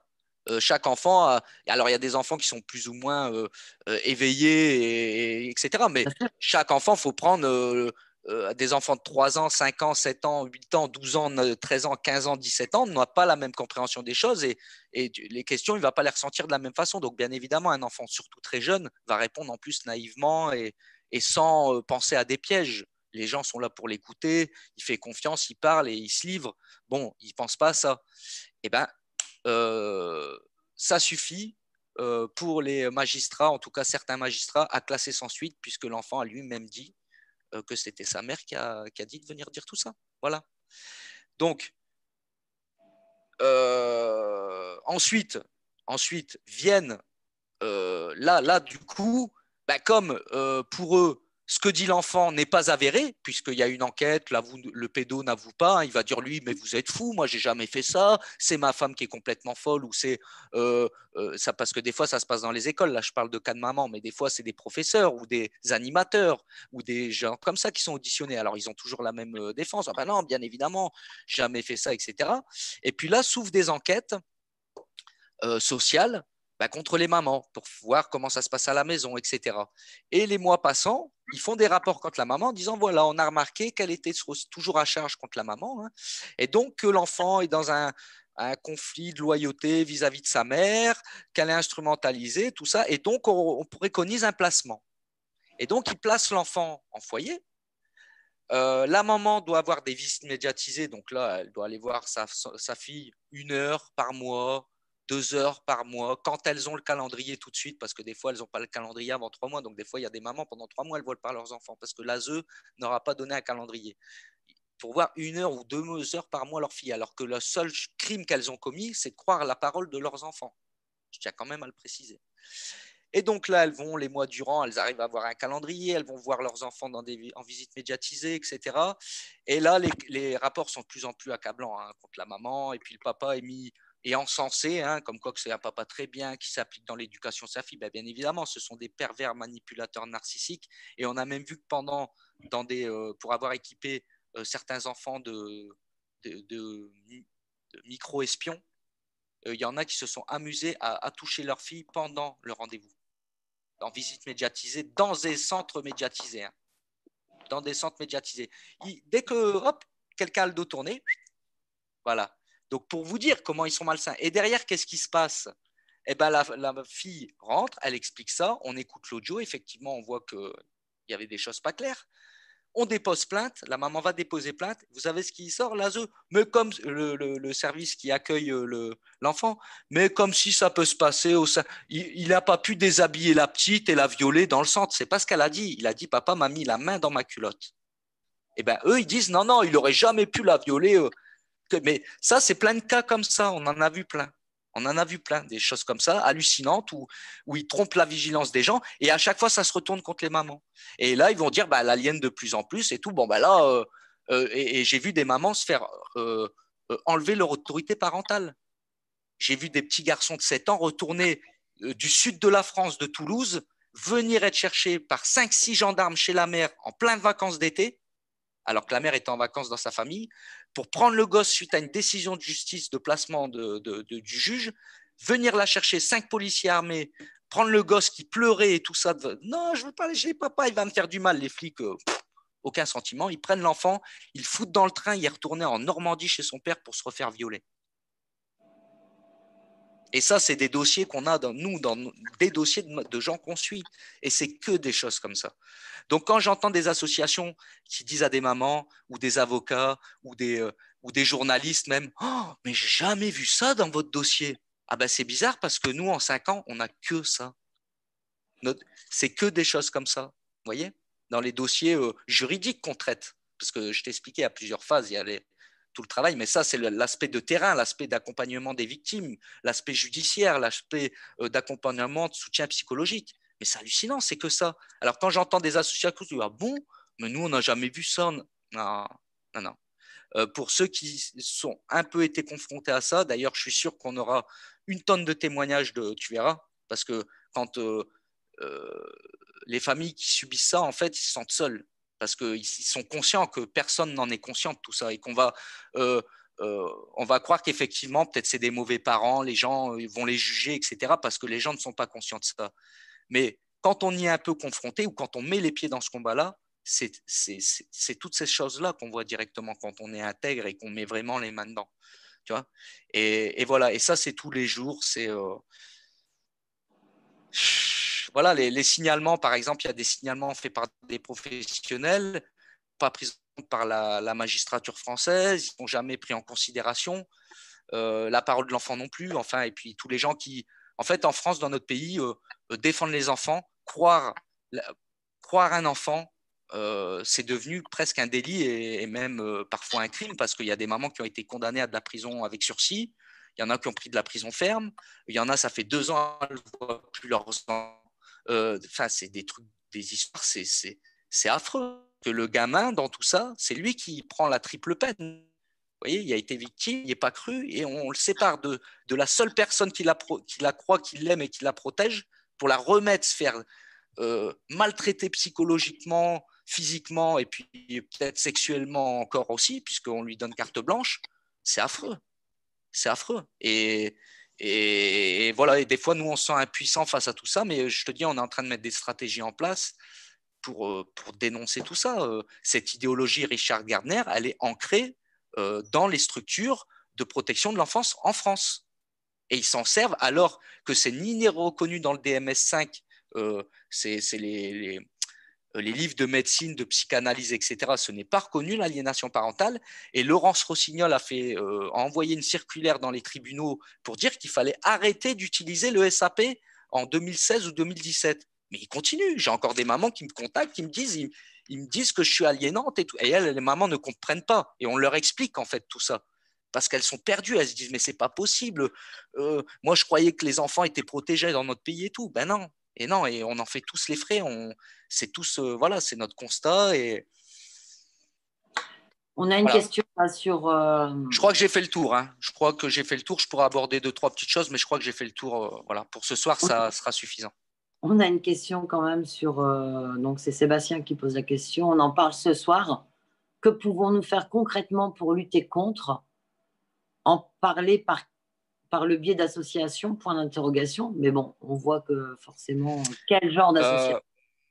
En parler via Alors, des moi, colloques. moi, je pense, franchement, sincèrement, avant d'en parler ou de pouvoir dénoncer quelque chose, plus particulièrement ce combat-là et ce fléau-là, il faut d'abord être bien informé. Quand je dis bien informé, pourquoi? Parce que quand vous allez commencer à vouloir dénoncer ce sujet-là, que ce soit dans les médias, que ce soit dans votre entourage, etc., ou des gens que vous ne connaissez pas, vous allez toujours avoir en face de vous des gens qui vont vouloir vous mettre en porte-à-faux.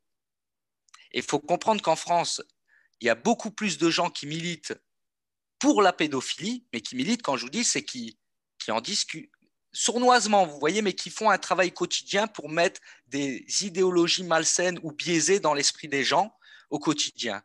Il y a beaucoup plus de gens qui font ce travail-là et qui donc sont conscients de tout ce qui se passe et qui donc arrivent, pour les plus naïfs ou les moins informés, à les mettre en porte-à-faux ou à leur donner des arguments qui vont leur faire douter de certaines choses si on est mal informé. Mais déjà, la première chose, je pense, et c'est ce que j'ai fait moi avant, en tout cas, j'ai essayé de le faire du mieux possible, c'est d'avoir un maximum d'informations que j'ai été vérifiées par moi-même, que j'ai mémorisées, parce que j'ai une très bonne mémoire, donc ça m'a beaucoup servi pour les chiffres ou des affaires à mettre en avant, mais de bien mémoriser, pour ne pas donner de fausses informations aux gens, ne pas induire les gens dans l'erreur et pour ne pas qu'on puisse te discréditer.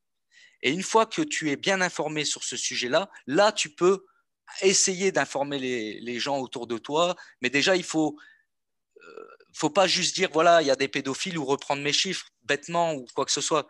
C'est dur. Moi, je l'ai fait pendant des mois. Je peux vous dire que j'ai pleuré, j'ai mal dormi.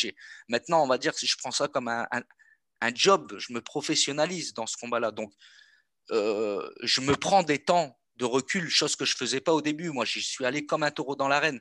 Mais j'ai vachement été chercher l'information par moi-même. J'ai été chercher des dossiers. Par exemple, le lien que je vous ai mis sur les réseaux en France, il y en a plein. J'ai été rencontrer des journalistes, des avocats, des vieux avocats ou des vieux militants qui m'ont donné les dossiers judiciaires, d'accord, papier, des reportages que j'avais vus sur YouTube. Et quand j'ai lu de mes yeux qu'en fait, le reportage, ils étaient encore bien en dessous de la vérité par rapport à tout ce que je voyais, là, en fait, faites le job déjà. Informez-vous. En priorité, c'est ce qu'il faut faire. Lisez des affaires connues. Vous verrez comment ça a été traité en justice déjà il y a des années. Le travail de fond qu'ils ont fait pour discréditer la parole des enfants. Regardez les peines que prennent actuellement les pédocriminels. Vous allez sur notre site dans la barre de recherche, vous tapez prison avec sursis. Vous allez voir tous les articles. On a près de 9000 articles de presse en 3 ans et demi, 4 ans que le site existe. Vous verrez tous les mecs, ce qu'ils prennent et ce qu'ils ont fait, de quoi ils sont accusés. Donc, déjà, informez-vous si vous voulez dénoncer, mais informez-vous, allez chercher l'information par vous-même. Même moi, ce que je vous dis, allez le vérifier. Les articles qui sont sur notre site, allez chercher d'autres sources, croisez les infos, prenez des notes, informez-vous véritablement pour que lorsque vous allez dénoncer ou donner une information, vous ne puissiez pas vous faire parer, entre guillemets, et vous faire passer pour des fous, des idiots ou des gens qui imaginent des choses qui n'existent pas. Voilà. Voilà, après, je n'ai pas la solution. Qu'est-ce qu'il faut faire si je pense que si demain tout le peuple avait ce type d'information, en était conscient, les seules choses, comment ça peut bouger, c'est par le peuple. Hein, dès que c'est une demande qui devient nationale, dès qu'il y a un combat qui devient national, ben, là, c'est plus Et quelques justement, personnes. on peut en venir à cette fameuse loi Chiappa qui a fait couler beaucoup d'encre. Oui. Explique-nous un peu. Alors, comme je le disais tout à l'heure, il y a un lobby pédophile en France qui a bien infiltré les institutions en France, le Sénat, le Parlement, euh, certains postes aussi proches de l'Élysée, etc. Et qui ont lancé cette loi, en fait. Bon, déjà, il y a eu l'article de la petite Sarah de Pontoise qui a fait grand bruit. Hein. Apparemment, tu m'as donné l'information comme quoi ça a été requalifié euh, en viol, mais au départ, ce n'était pas le cas. Ils avaient dit Mais que la petite information que je n'ai trouvée que sur un site en Belgique. Sur un site belge Mmh. certifié par l'AFP via Belga, à savoir que Belga, c'est le site de certification des fake news belge. Ah Donc, oui, alors non, ça vaut rien alors. Non, non, alors ça vaut rien, cherche pas. si, mais en fait, Belga, Belga, si tu veux, c'est posé sur l'AFP pour lui certifier en Belgique, parce qu'une source ne peut être certifiée que par un site officiel, et chez eux, c'est Belga. Donc, en fait, la certification se faisait via Belga par l'AFP, si tu veux. Mais effectivement, je n'ai trouvé, pourtant j'ai fouiné, et je n'ai trouvé cette info que sur un site belge, qui m'a relativement étonnée quand même, puisque ça avait fait couler énormément d'encre en France, pour que derrière, il n'y ait que 7sur7.be, hein, tout simplement, Mhm. D'ailleurs, j'avais rajouté, je pense, dans ma publication, la deuxième Oui, j'ai vu. Non, mais pour revenir globalement, en fait, ils étaient en train, insidieusement dans les palais de justice, de vouloir faire passer, on l'a vu avec ces décisions de justice de la petite Sarah de Pontoise, et puis plus récemment une petite de 4 ans, et puis il y a eu 2, 3 autres petits cas comme ça, où ils ont essayé de vouloir faire passer une décision de justice pour un peu jauger la population, à dire, est-ce que l'enfant était consentant? Alors, la justice, euh, ce sont des professionnels, donc ils connaissent l'état de sidération d'une victime. Quand une victime même se fait agresser, même un adulte, physiquement, comme on peut voir des fois des CRS agressent les gens, ils ne se défendent pas, ils sont sidérés, ils sont tétanisés, et c'est la même chose pour des gens qui vont se faire agresser, une femme, un enfant, ou quelqu'un qui est victime de viol, il est sidéré, donc il ne se défend pas, il est tétanisé, c'est la peur qui le bloque, qui le fige, etc. Et bien c'est pour un la mécanisme justice, physiologique du cerveau d'autoprotection, de faire le bien, pas, voilà. finalement. Et bien pour la justice, cet état de sidération, comme l'enfant ne s'est pas défendu, comme il n'a pas crié, comme il n'a pas frappé, ou je ne sais pas ce qu'il aurait dû faire l'enfant, peut-être lui faire du karaté, je ne sais pas, comme il n'a pas fait ça, la justice a considéré à un moment donné que l'enfant, donc, était consentant, une fille de 11 ans violée par un adulte de 28 ans, qui est venu la chercher dans un parc à la sortie de l'école et qui l'a amenée pour l'abuser, je crois, dans des buissons. Et donc, elle était consentante. Bon, ça a fait un tollé sur les réseaux sociaux. Suite à ça est sortie Marlène Schiappa avec sa loi pour dire il faut mettre en place un âge de consentement qui sera voilà, statué sur un âge de consentement en dessous duquel on ne peut pas considérer l'enfant comme consentant. Alors là sont arrivées des associations comme l'Enfant Bleu, qui sont vite revenus sur ça aussi, et qui étaient déjà en train de parler de 13 ans. Ils disaient 13 ans, c'est bien, alors qu'aujourd'hui, la majorité sexuelle, c'est 15 ans. En dessous, voilà, c'est comme ça.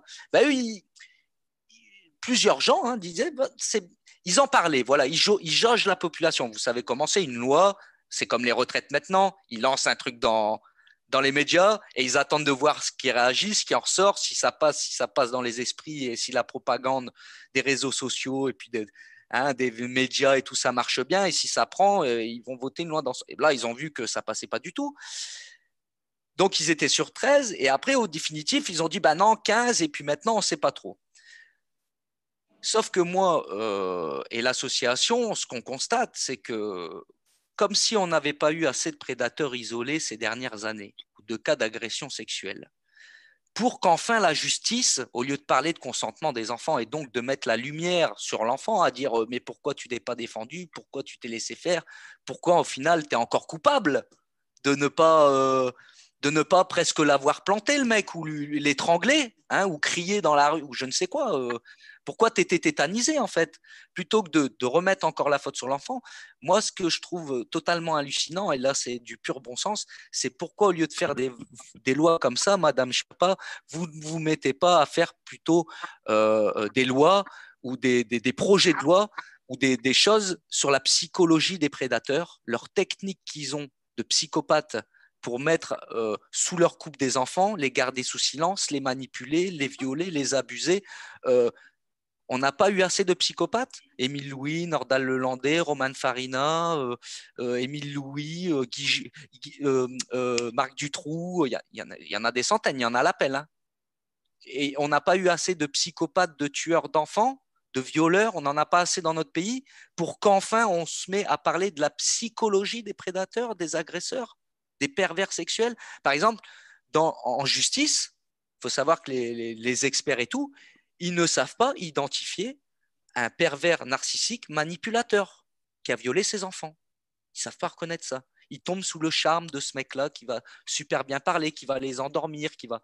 Tu vois, alors qu'en Amérique, par exemple, en Amérique, je regarde beaucoup d'enquêtes américaines, ils savent ce travail de profilage, d'identifier la psychologie d'un présumé même coupable. Ils vont aller l'étudier, ils vont aller enquêter dans ce sens, regarder son parcours personnel, aller chercher son parcours professionnel, ses anciennes compagnes. Ils vont faire ce gros travail de recherche sur la psychologie du personnage pour savoir qui il est précisément. Mais en France, il n'y a rien de tout ça. On a 30 ans de retard. Et plutôt que de faire ça, eh ben Marlène Schiappa a la bonne idée de parler d'un âge du consentement. Et là, c'est à l'enfant maintenant d'expliquer pourquoi il n'aurait pas fait. Vous voyez, on culpabilise encore une fois la victime. Et c'est horrible. C'est horrible parce qu'en fait, ça devrait même pas exister, ce débat-là. Parler du consentement d'un enfant, je suis désolé, moins de 15 ans, les enfants, c'est la majorité sexuelle. On ne devrait même pas te parler d'en dessous déjà. Tu vois. Et pour moi, un adolescent ou un jeune homme de 18, 20 ans qui est avec une petite jeune de 16, 17, 18 ans, c'est pas ça la pédophilie au quotidien qu'on a dans nos dossiers, nous. C'est des papas qui violent leur gamine de 8 ans, des papis de 65 ans qui violent toutes leurs nièces et leurs petites filles, et puis des professeurs d'école du conservatoire qui abusent les petites filles quand ils font des cours particuliers, tu vois. Des petites filles de 12, 13, 14 ans, et qu'eux, ils en ont 35, 40, 50. Voilà. Donc, on ne parle pas les enfants, il n'y a pas de consentement à avoir en dessous d'un certain âge. Même nous, on dirait que… Surtout qu'il y a une petite fille de 4 ans, je pense, qui a été jugée consentante. Voilà, oui. Mais oui. Comment est-ce qu'on peut… Quand on est pervers, point final, quand on est pervers, on peut se permettre de sortir ce genre de loi. C'est quoi, une enfant de 4 ans ou une enfant de 4 ans a la conscience, le recul, mais il n'y a même pas de recul. L'enfant de 4 ans, déjà, il arrive à peine à commencer à parler. Donc, la compréhension du monde et de ce qui est en train de lui arriver, elle ne l'a pas, ça n'existe pas.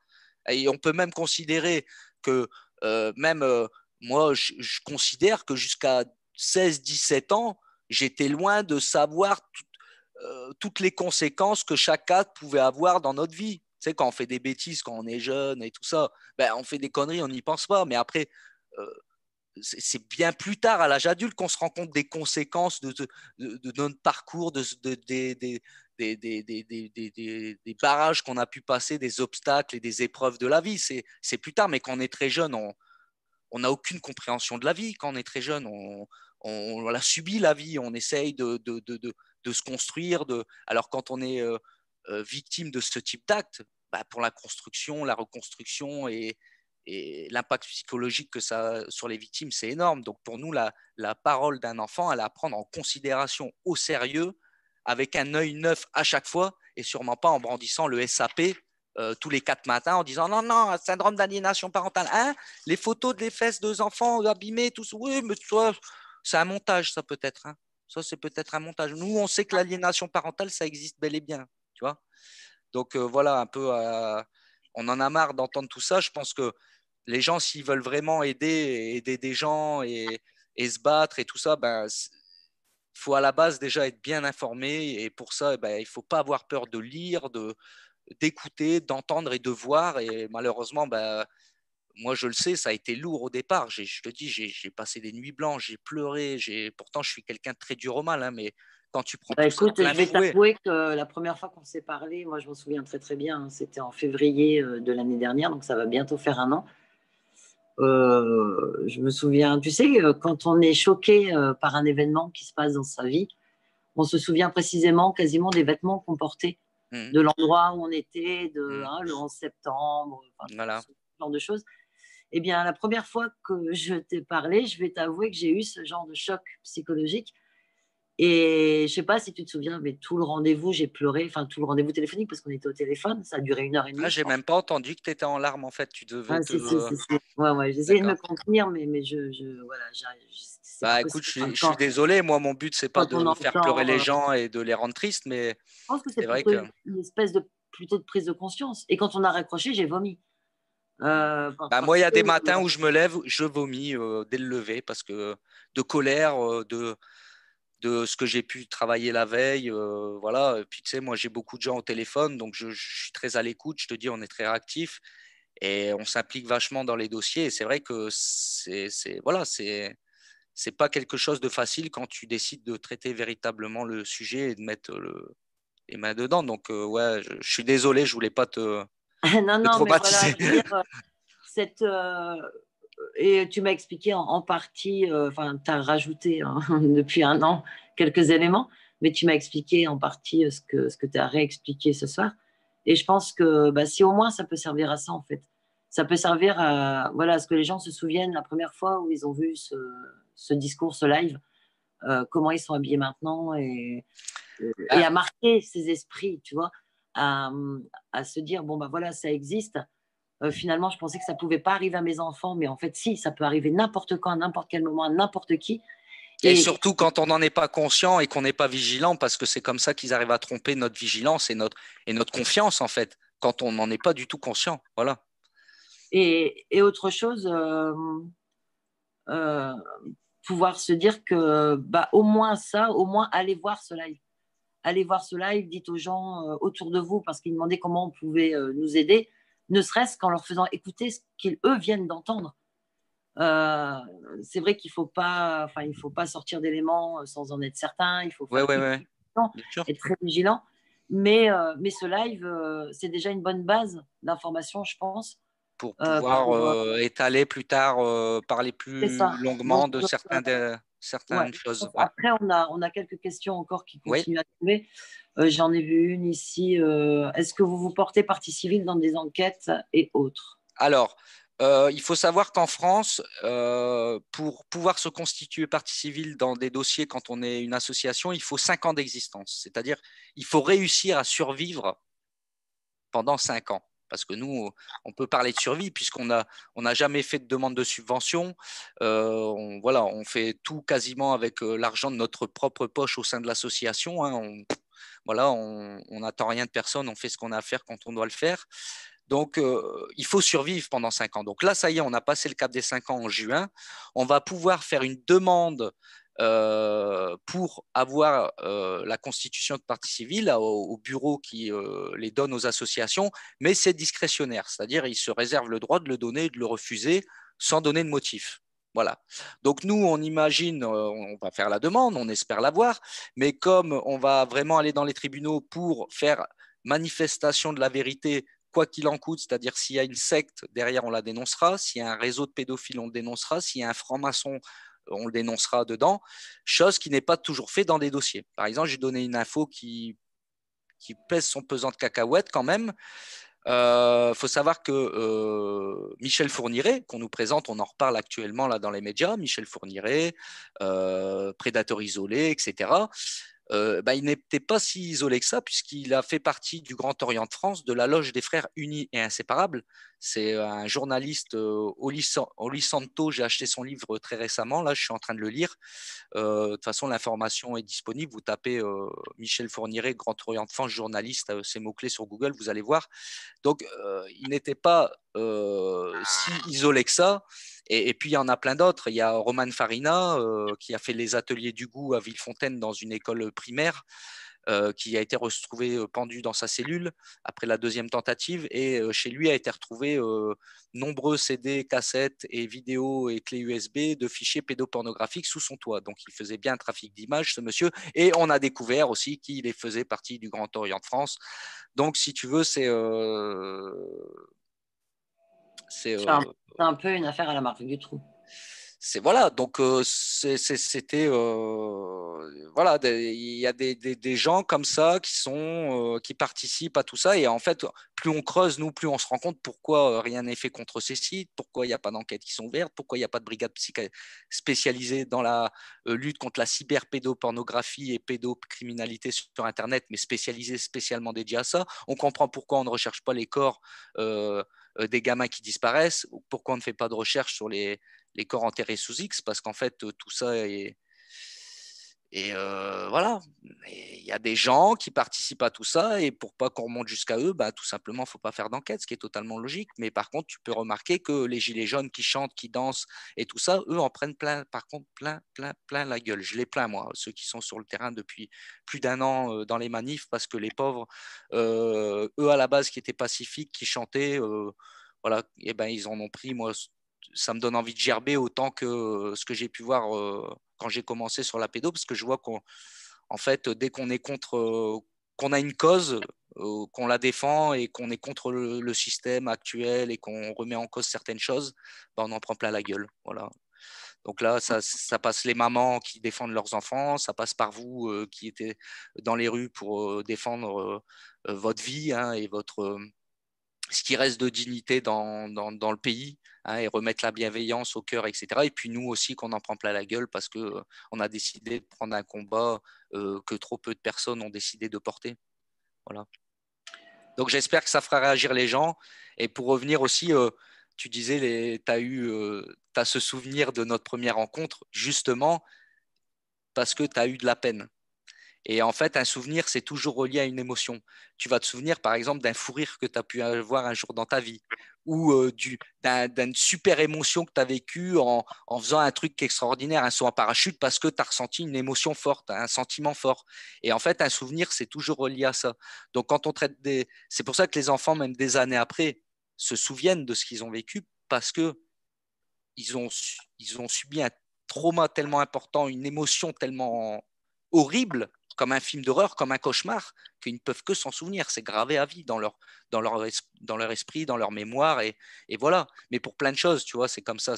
Heureusement, on ne se souvient pas que des mauvaises choses dans la vie. Mais voilà, un souvenir est toujours lié à une émotion forte. Voilà, pour finir en, et j'espère que les gens, bon, ils vont pas. Voilà, informez-vous, c'est important. Il faut savoir qu'il y a énormément d'enfants qui ont besoin de nous dans ce pays. Et c'est depuis trop longtemps, en tout cas à nos yeux, aux yeux de l'association, un combat qui a trop été délaissé, qui a trop été mis de côté. Et ceux qui en pâtissent, je vous dis, derrière tous ces chiffres que j'ai pu donner, c'est des vrais enfants qui sont abusés, c'est des vrais enfants qui sont détruits et des vrais enfants qui sont à sauver. Et on pourrait tous le faire si on était tous demandeurs de ça. Voilà, tous décidés à le faire.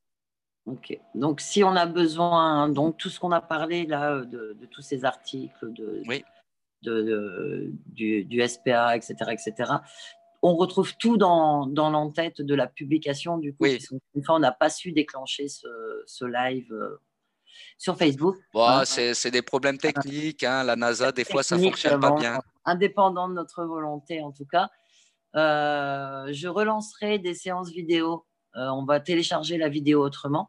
Je vais relancer des séances vidéo. Donc, il y aura peut-être par la suite d'autres questions qui pourront être posées lors de ces séances vidéo. Même si sous la vidéo, si je vois des questions pertinentes, j'y répondrai. Je prendrai le temps dès que j'ai un moment d'y répondre sans problème. Il y en a eu, on a essayé de traiter un maximum de choses, mais bon, il commence à se faire un peu tard. On a Ouais, commencé ouais, nous ouais. plus tard. Ouais, ouais, ouais. Il y a tellement de choses à dire que sur ce sujet, ben, tu seras toujours le bienvenu chez nous, en tout cas tant qu'on Merci. existera. Parce que nous Merci. aussi, on est victimes Ouais. de censure, de répression. Hein. Encore cet après-midi, une jeune journaliste étudiante de Lille arrêtée. Rémi Bussine arrêté aussi sur Paris, port du masque, alors qu'il s'est justifié du port de ce masque. Tout le monde connaît Rémi Bussine. Mon collègue frappé lors de la manifestation. Donc voilà, on ne sait pas combien de temps on sera là, on ne sait pas combien de Non, temps. mais de toute façon, Et dans tous les cas, tu auras il faut se toujours la battre. parole, en tout cas chez nous, parce Merci. que la liberté d'expression là, commence là où s'arrête la vérité qui dérange. Et nous, on ne Ah, s'arrête pas. Voilà, on ne s'arrête pas et on cherche ces vérités qui dérangent. En tout cas, on essaie de le faire déjà depuis un bon moment. Et en tout cas, un grand merci d'avoir témoigné. Nous, on va rester en contact, évidemment. d'accord.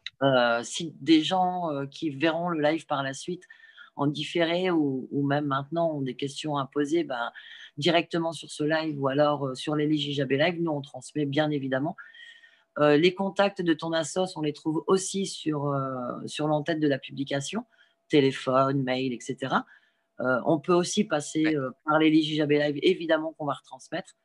Et si il y a encore pour la fin quelque chose que tu voudrais demander ou... Ah, je vais rajouter deux, trois liens concernant les fêtes des pédophiles, les logos pédophiles pour informer les gens, puisque j'en ai parlé dedans. Je vais rajouter aussi les statistiques sur les pourcentages de sites hébergés, parce que je ne l'ai pas mis dans les liens que je t'ai envoyés. Et pour finir, bah, tout simplement, je voudrais te remercier encore une fois.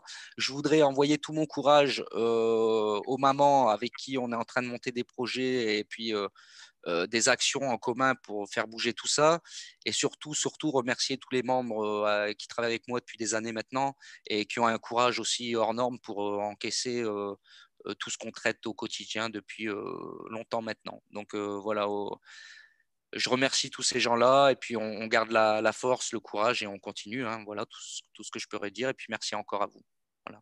Ben, moi, je vais te mettre éditeur sur notre page, ce qui va D'accord. te permettre, quand bon te semble, de poster ce que tu as envie d'y poster. Donc, Oui, ça sera occasionnel, oui. D'accord. de rajouter des liens dans l'entête de publication, ce qui va te permettre de pouvoir réalimenter en article l'entête de ce lien. Il y aura une espèce de suivi du live rapport à des articles que tu vas pouvoir poster ou des documents. Il y aura qu'à le rajouter à la fin. Donc peut-être je te l'avais envoyé pour voir ce que ça donnait. Tu rajoutes au fur et à mesure. Et puis le jour où tu as quelque chose à dire ou quelque chose à poster, n'hésite pas, fais-le directement sur la page. Oui, de toute façon, je passerai toujours par toi avant pour Mais qu'on comme soit ça, raccord. Et puis, voilà, ça marche. C'est gentil en tout cas. Merci à toi. En tout cas, la porte est ouverte et n'hésite pas. On refera d'autres sujets. Ça marche. Et puis, s'il faut parler de dossiers en particulier ou quoi, on est en train de mettre des choses en place là mais on se reverra. En tout cas, merci à toi, Lélie, de nous avoir encore une fois donné la parole. Et puis, merci aux gens qui ont pris la peine d'écouter jusqu'au bout et de vouloir s'informer. Je vous dis, c'est important. Il se passe des trucs de dingue dans notre pays. Merci en tout cas à tous. Merci beaucoup. Merci à vous. À plus.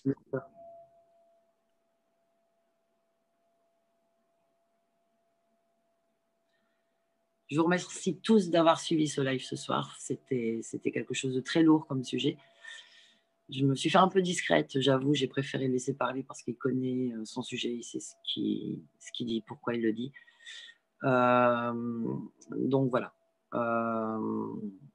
Je vais vous quitter là. Je vais, moi, aller me reposer. Manif hier, ce matin, pardon, manif cet après-midi. Ce live ce soir, ça fait beaucoup. Je vous retrouve moi demain soir en live pour ma part. Donc je vais vous souhaiter une très bonne soirée et vous dire à très très bientôt. Ciao, ciao.